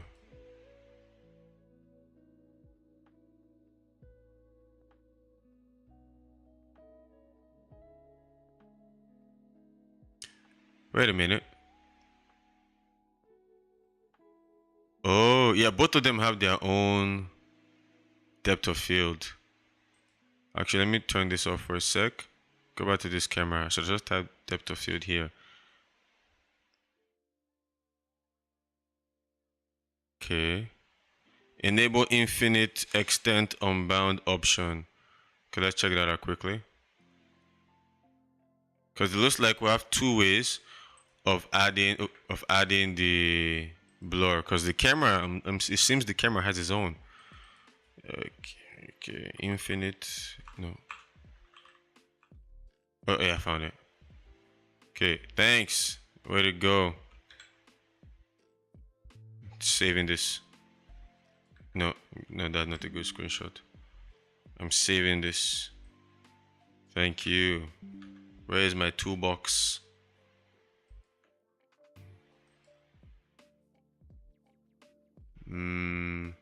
I'll create a new category for post-process actually. Post-process.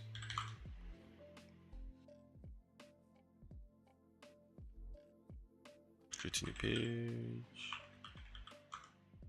And this will be create, no.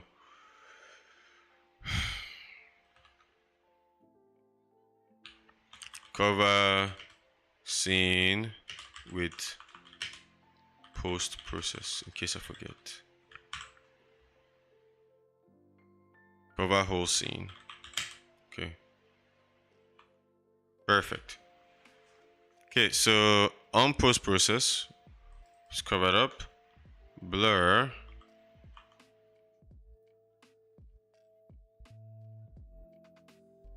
Near blur size. No.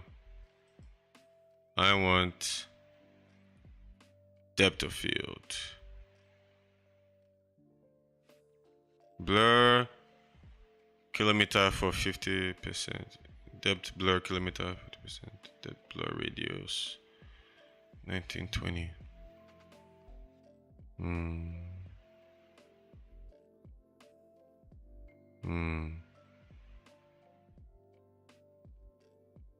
Well, just to make sure our thingy is working, let's add some color just to see color grade. If it's working well, just make sure it's working. Let's just do tint because that's for sure gonna change. Yep, it is working. Yay! So it's confirmed. I'm satisfied. Now let's go back to our depth of field. Okay. And depth of field, focal distance.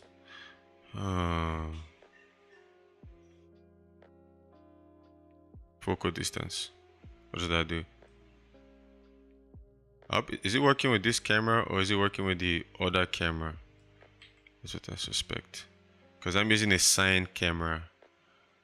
Is that a different camera than say, where's the camera button? If I turn this off, for example, and I click, where are my cameras? Only have one camera. Okay, so it should be fine.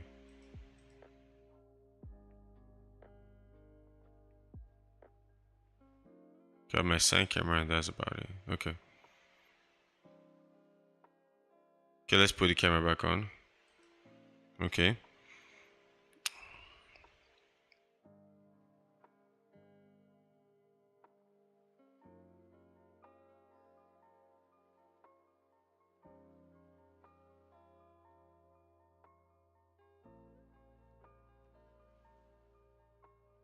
I see zero impact.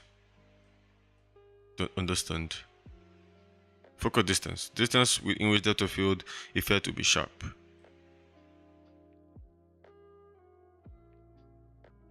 Is it that maybe it's too small? So I can't see.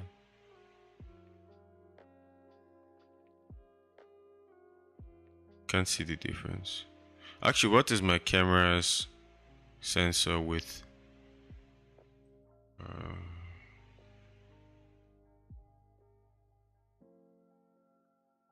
The camera itself has its own settings for depth of field. Maybe that's what I meant to use.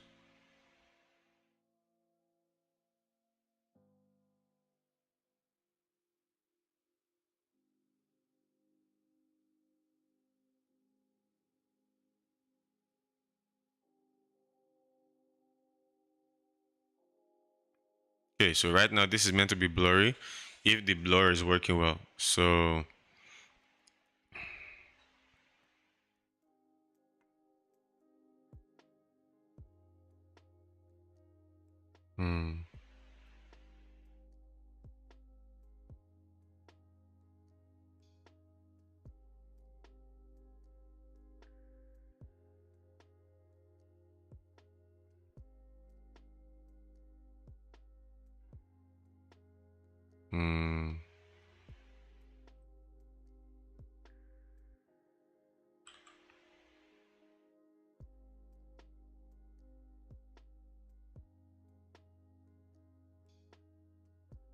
still blurry. Sorry, still the same. No difference.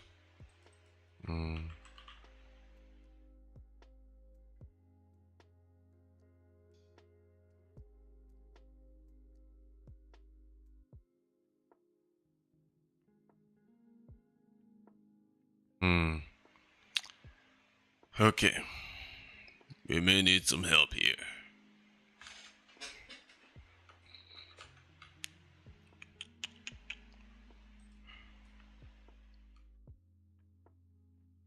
Blur settings. Sign camera blur increase. Oh, UE5.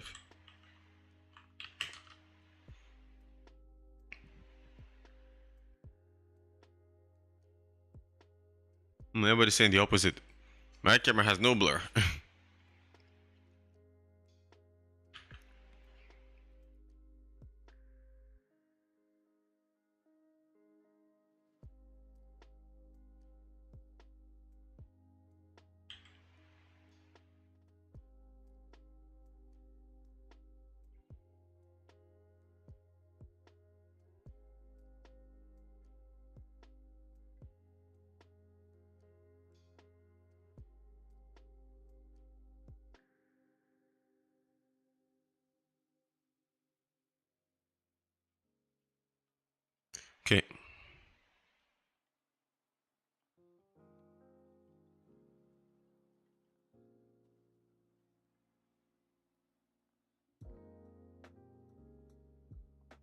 Could be my camera. Ooh. What happened here?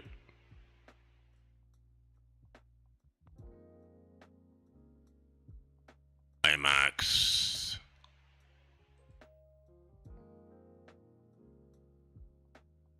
I don't think it's my camera.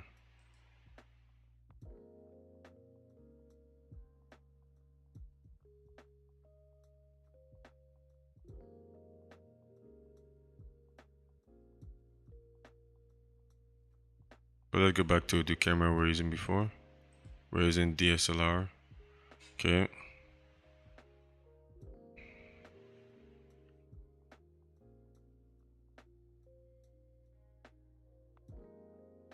Hmm.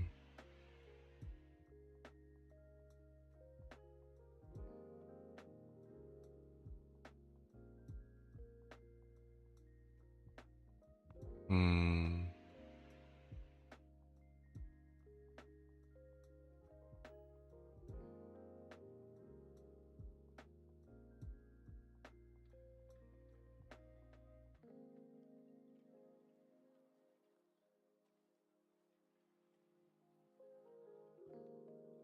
Just changing things at this point.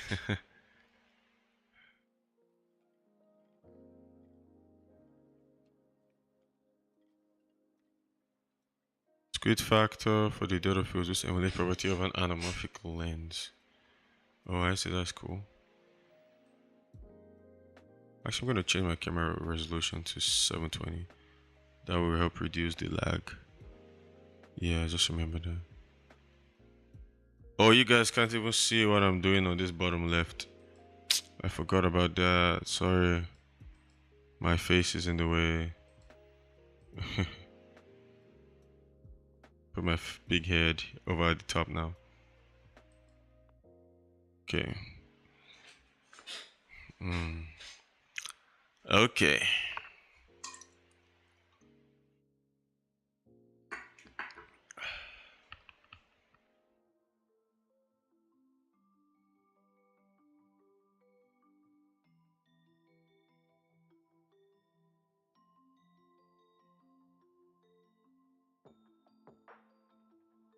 Okay.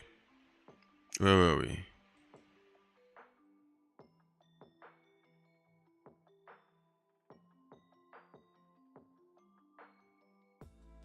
This song made me think, oh, my fire alarms are going off.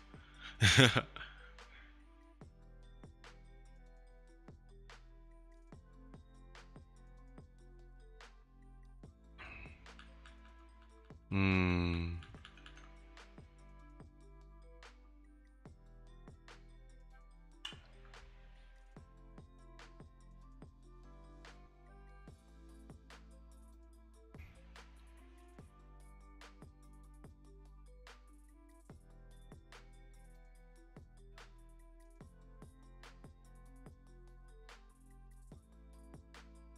How do I save the depth of, turn on depth of field?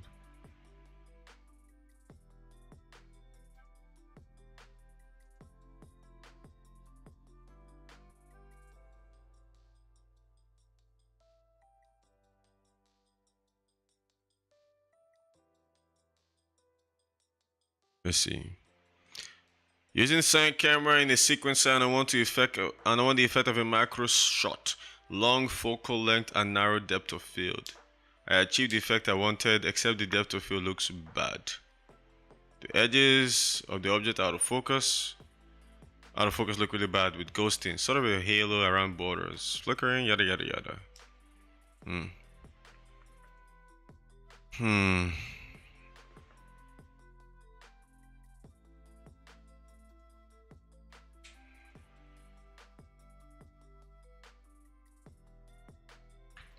He was successful.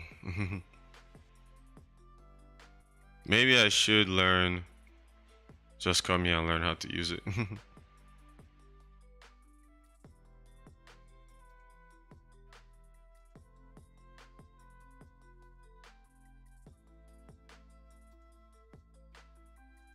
Yeah, so all cameras have their own post-processing in them. So yeah, I don't need to have a post-processing field for cameras. Good to know. So if I had the bloom,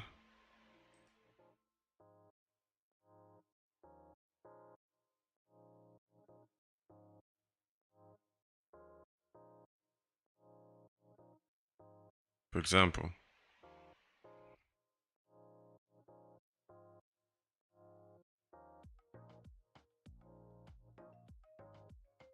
so you can have it to track.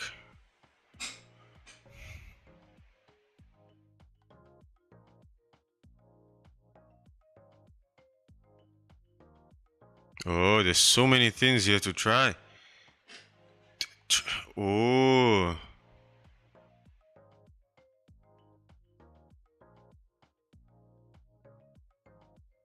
Oh, nice.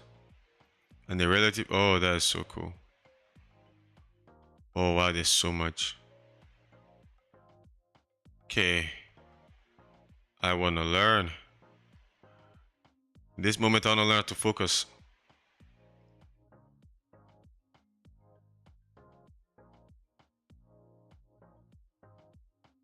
The focal length part of the camera, which is limited based on the focal length range. What does focal length mean? Is it like how far you can see? I'm guessing. Aperture. Yeah, f-stop. Current focus distance.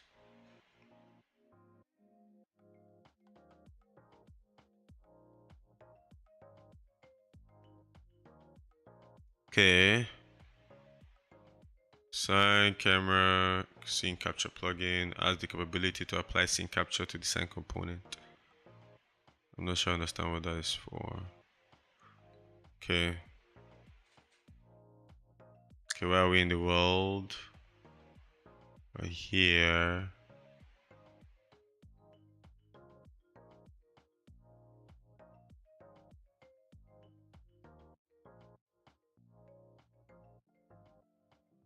So I have all these nice features, but they blur.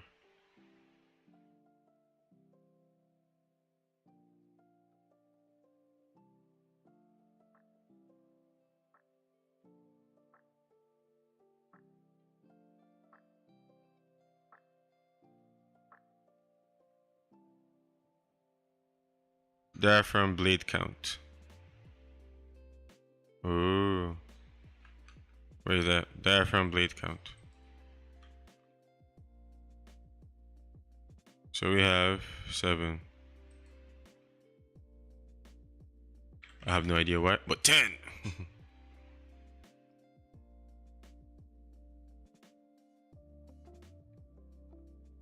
Hmm. We could try.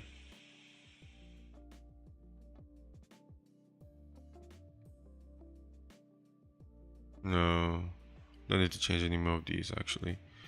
I think it's all in. Where was that? All in the focus settings. I should stay here. So we have the bokeh. That's on. Bokeh shape. We don't have any, so never mind. Turn that off. The next thing we'll do is change. So under focus right here.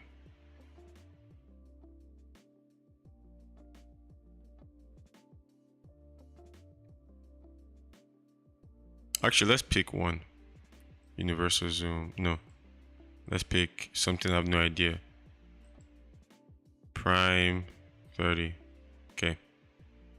So I have our focus right here.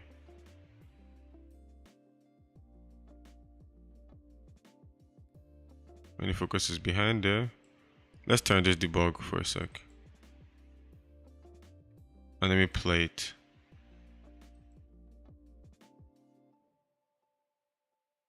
Okay.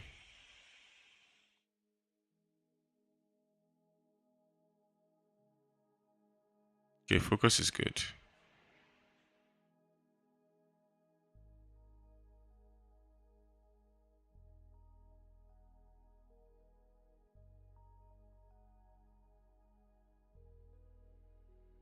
Near blur size.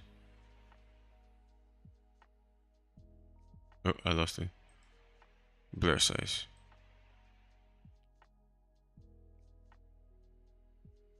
I don't see any blur effect. That's the thing, I don't get it.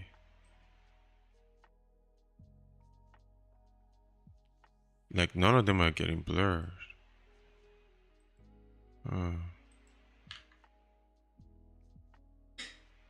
Let's search for blur.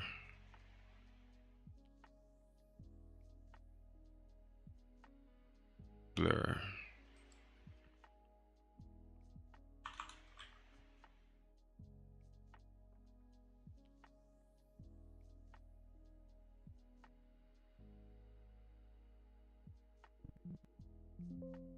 Oops.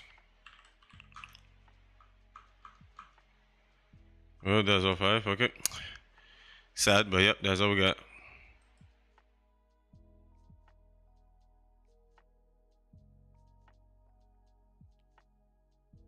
Add.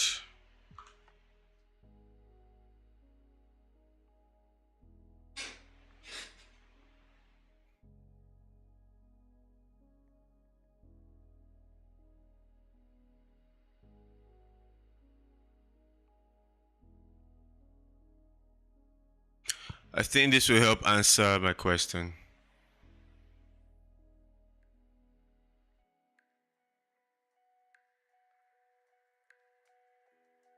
Okay. Post-process volume. Select it. Aperture, f-stop. And focal distance. Okay. Let's try that.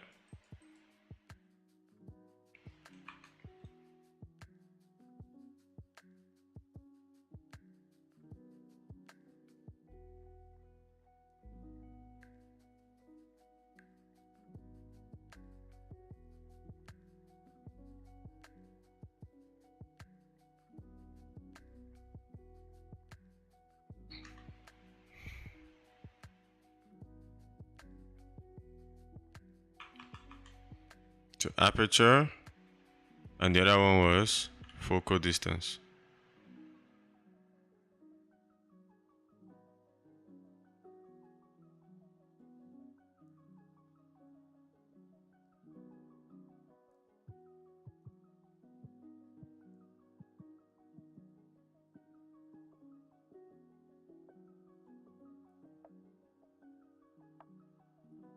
Where is it? Oh, there you are. Okay.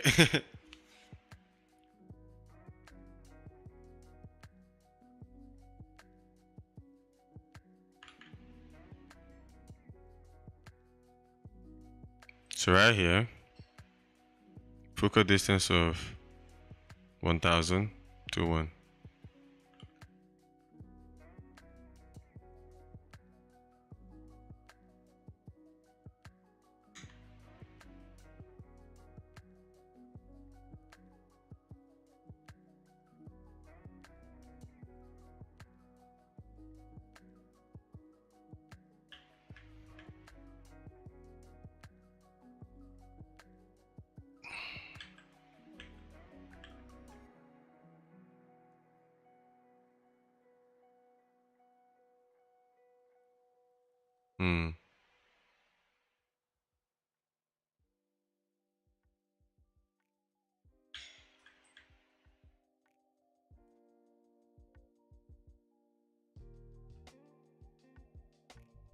They're reflecting the sun. That's cool.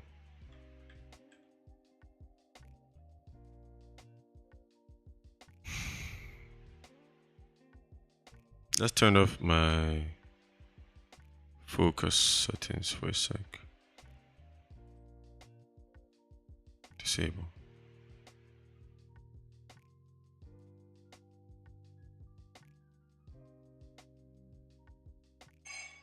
Okay, we disable it for now.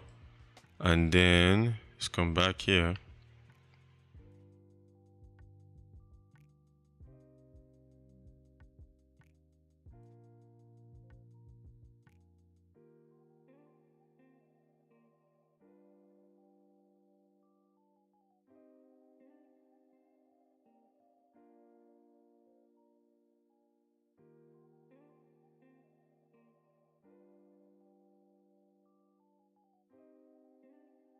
I'm not seeing any change.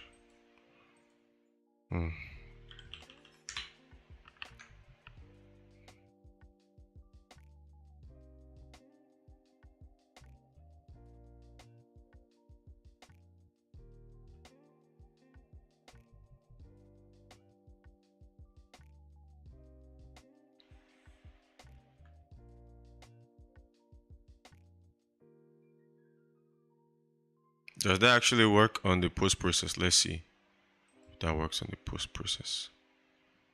Because we have the post process here.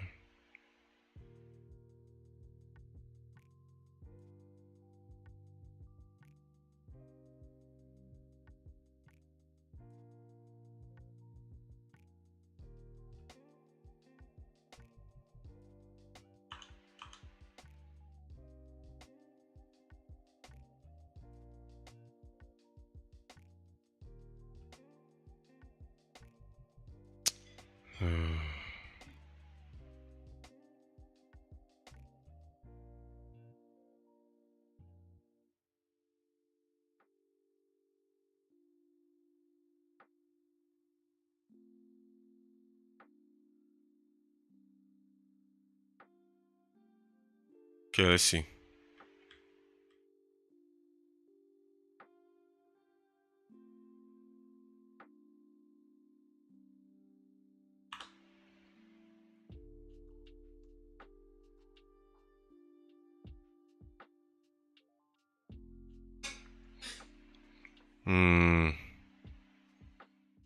This is not going the way I thought it would.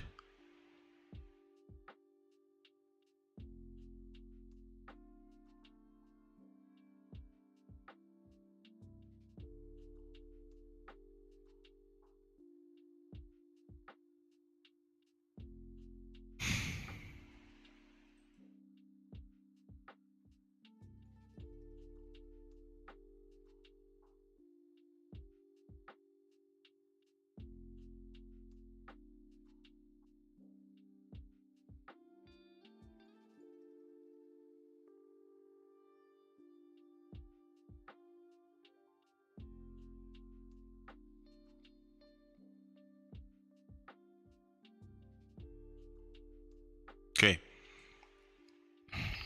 Need water.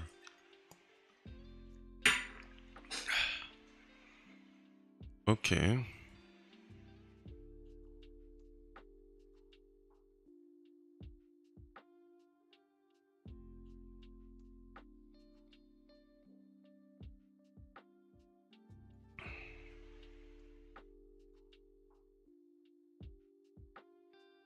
My focus was off. Could not tell the difference. Could it be my quality is the reason, maybe? Under here. Maybe. Cinematic, maybe.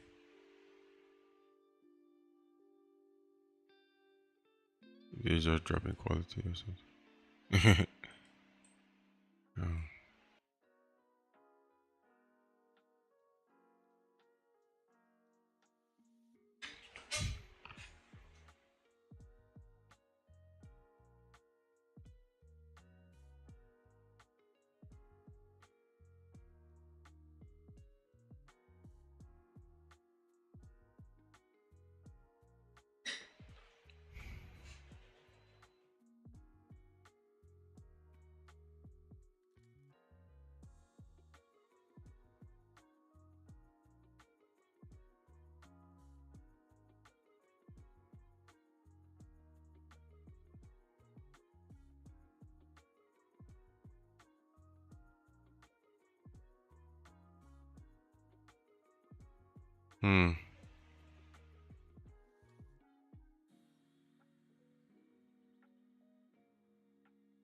I think I need a full,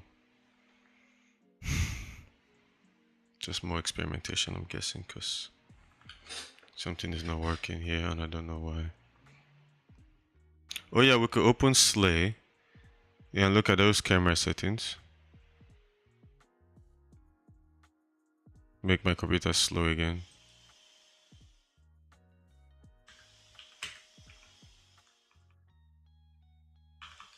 Let's call this cube spin.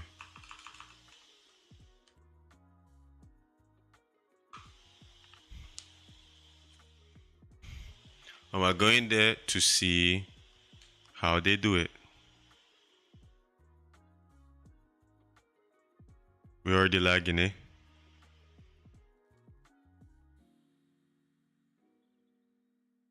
We good? I think we're good.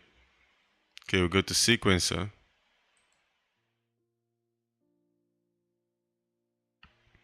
In each of these shots, they have some nice scenes.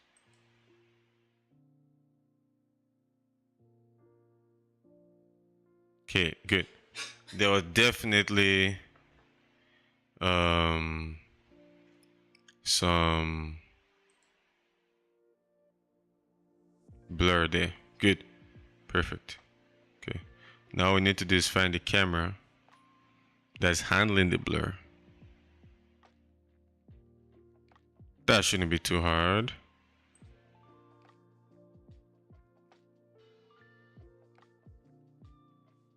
See audio, I see fade, I see shots.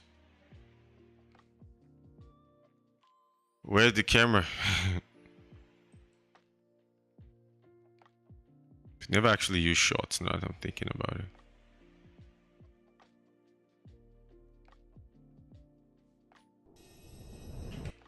Okay, pause. Wow, that was so slow. Okay.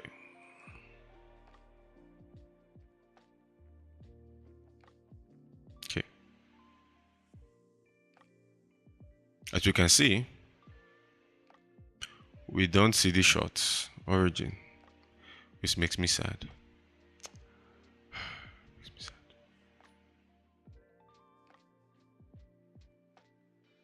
Okay. So my computer is struggling to do the list. Click on camera.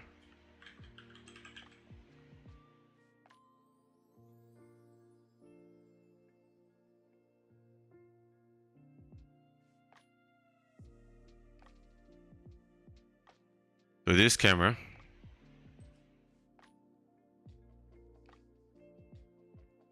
yeah, perfect. We found the right camera. This camera is what is doing the work now. Okay. Doesn't seem to me.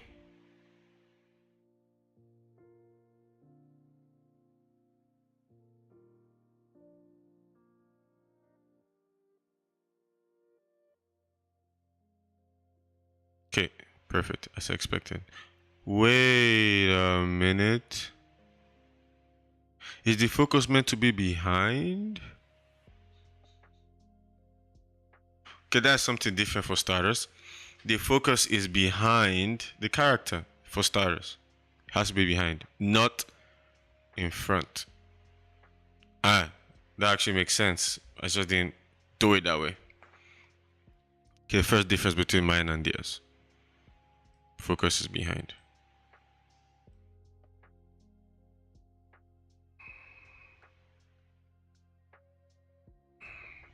Did it have any depth of field?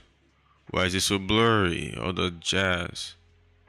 What is activated? Can I sort by what is activated? Like view only active, show only modified. Thank you. Rotation.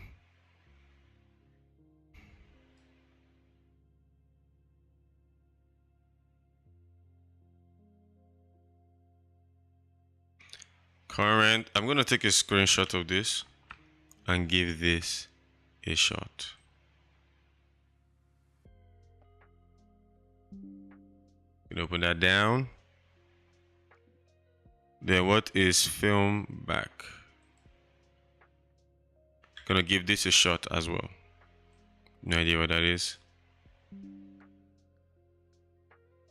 I'm gonna hide you. Hide you.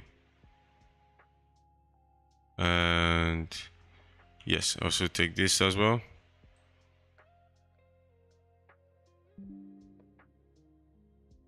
And the last one, under advanced, we have tags. have no care by tags. Okay. Okay, well, I've seen some things that have shed some light. They have helped to shed some light on what you're working on. So let's see. So first things first. Let's open our sequence. It's open. Lock our camera in. Okay, the first thing we see is that the focus field has to be behind, or at least it was behind. Okay, let's draw the focus field again.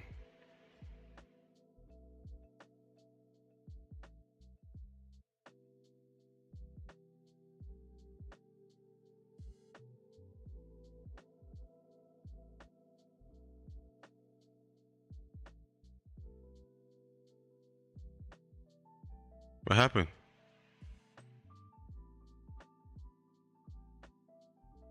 What's going on?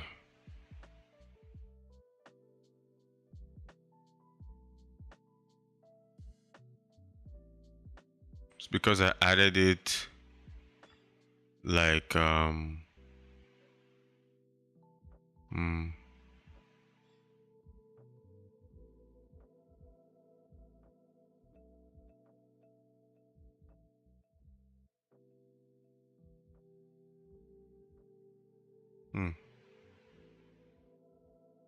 That's weird.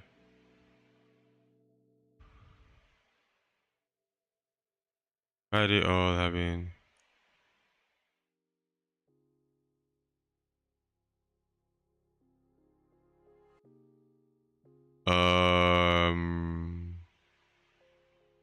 refined, refresh,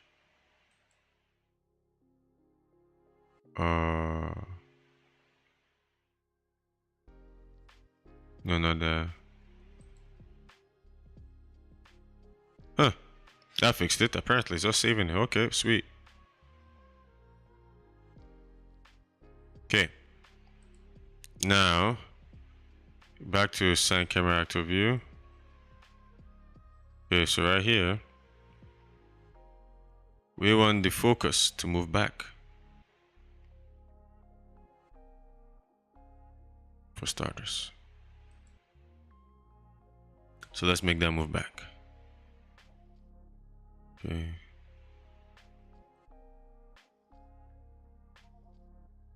Just like that. Okay. And then where are my screenshots at? I didn't open them in. Okay, but I have them saved. I'm gonna find. Well, I don't need the screenshots yet. What I'm gonna do is enter this value. Enter. Then we'll come here.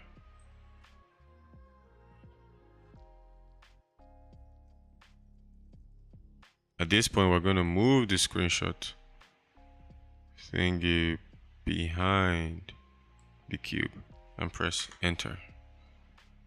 Okay. Okay. Let's see that already on its own brings difference. Wait, what?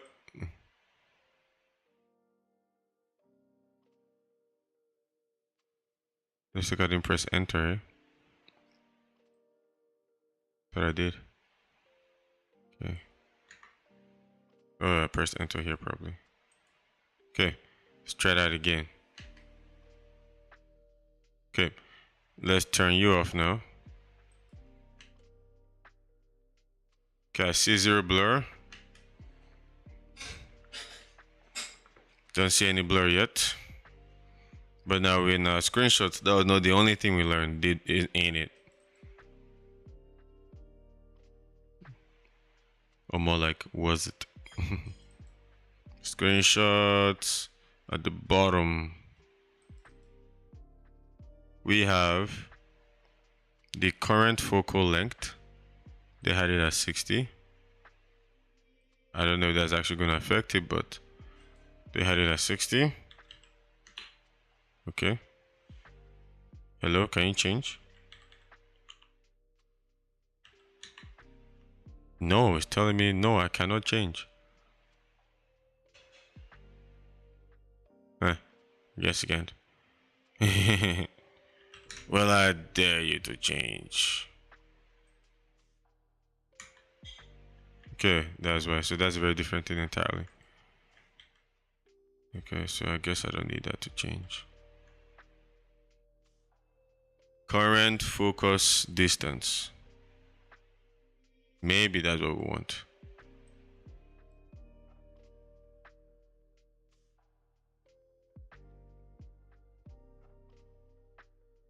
Oh, that is the same as this. Current horizontal field of view. Oh yeah, these are just variables. That's why it's called current or whatever. Well, you can change them though. Like you see, there's a reset.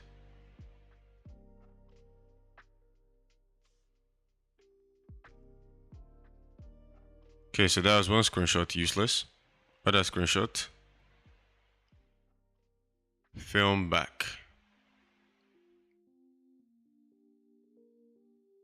It's a custom one. So that's just the camera. Oh. Okay, so that doesn't help our calls.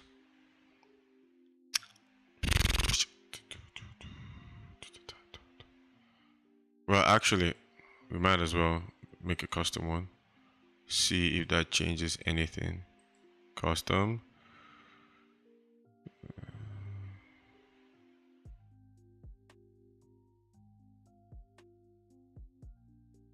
And then sensor width. We just copy it and see if that makes a difference. 24.88999. Of course, that will change that size. Sensor height to be 10.370833.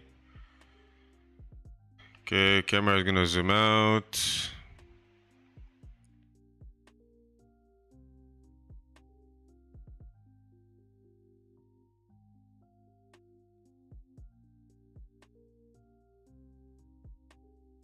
So we're locked in on this. No, we are not. Zoom out. Locked in.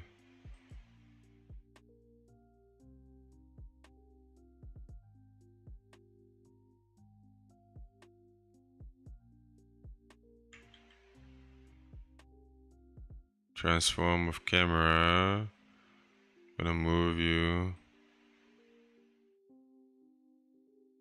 Right there, so you can come out. Okay. Perfect. Okay. Let's try that again. Okay. Okay, so I've done that. Sensor aspect ratio is 2.4. Perfect. Okay, let's continue.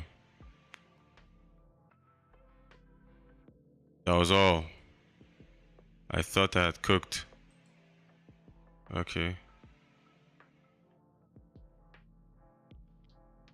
Okay, let's move you.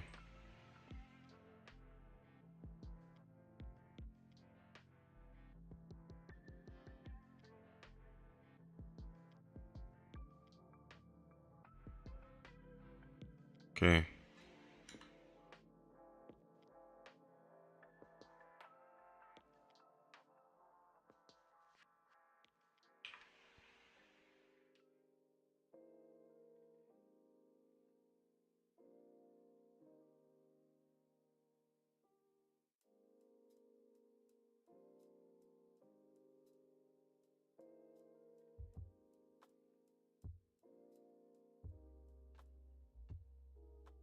Oh, look, it can blur.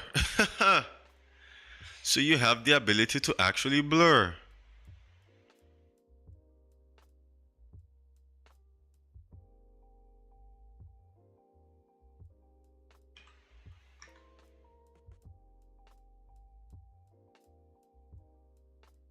Hmm.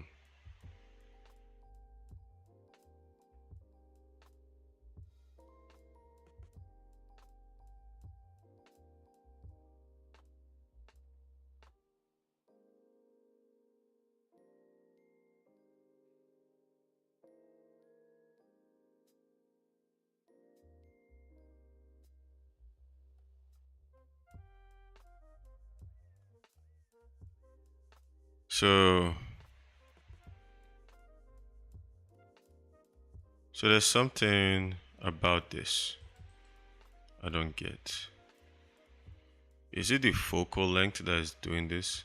I'm gonna change it to 60. No, I want you to be 60. So lens settings, I want you 60.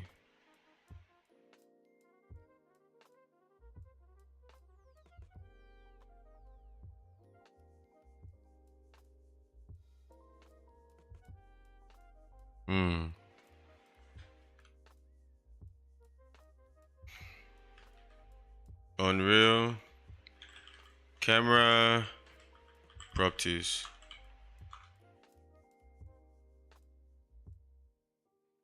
Real camera properties.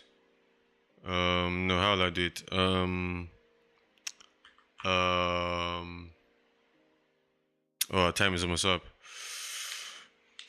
I don't know some actual dimensions to use. Focus settings. UE5 examples.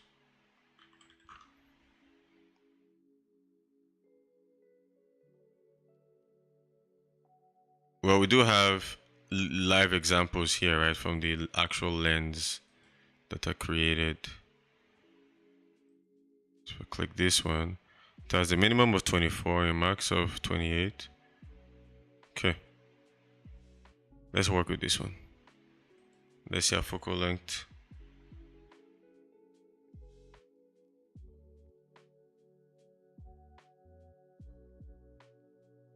That the default.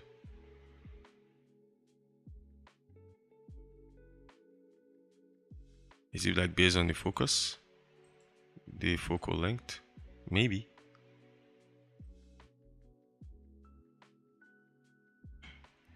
Okay, focal length.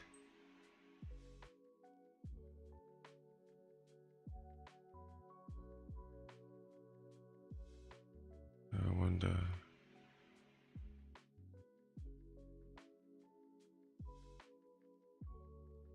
So now it's at 0. No, it's not.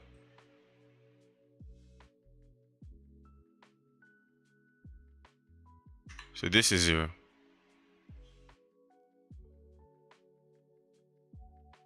Okay.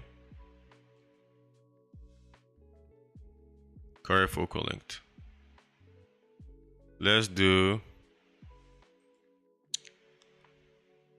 3, 5, 1.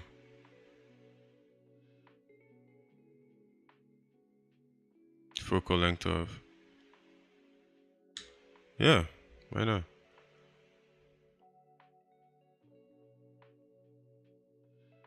What are we looking at here? So with a focal length of 62, let's turn this off. What is in my focus actually?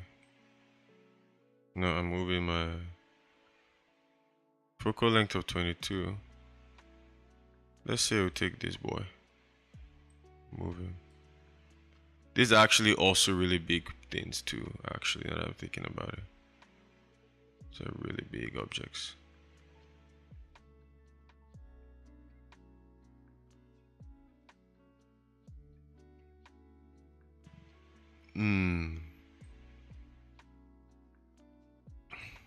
Okay. So our focal length, let's go back to our camera, is 60.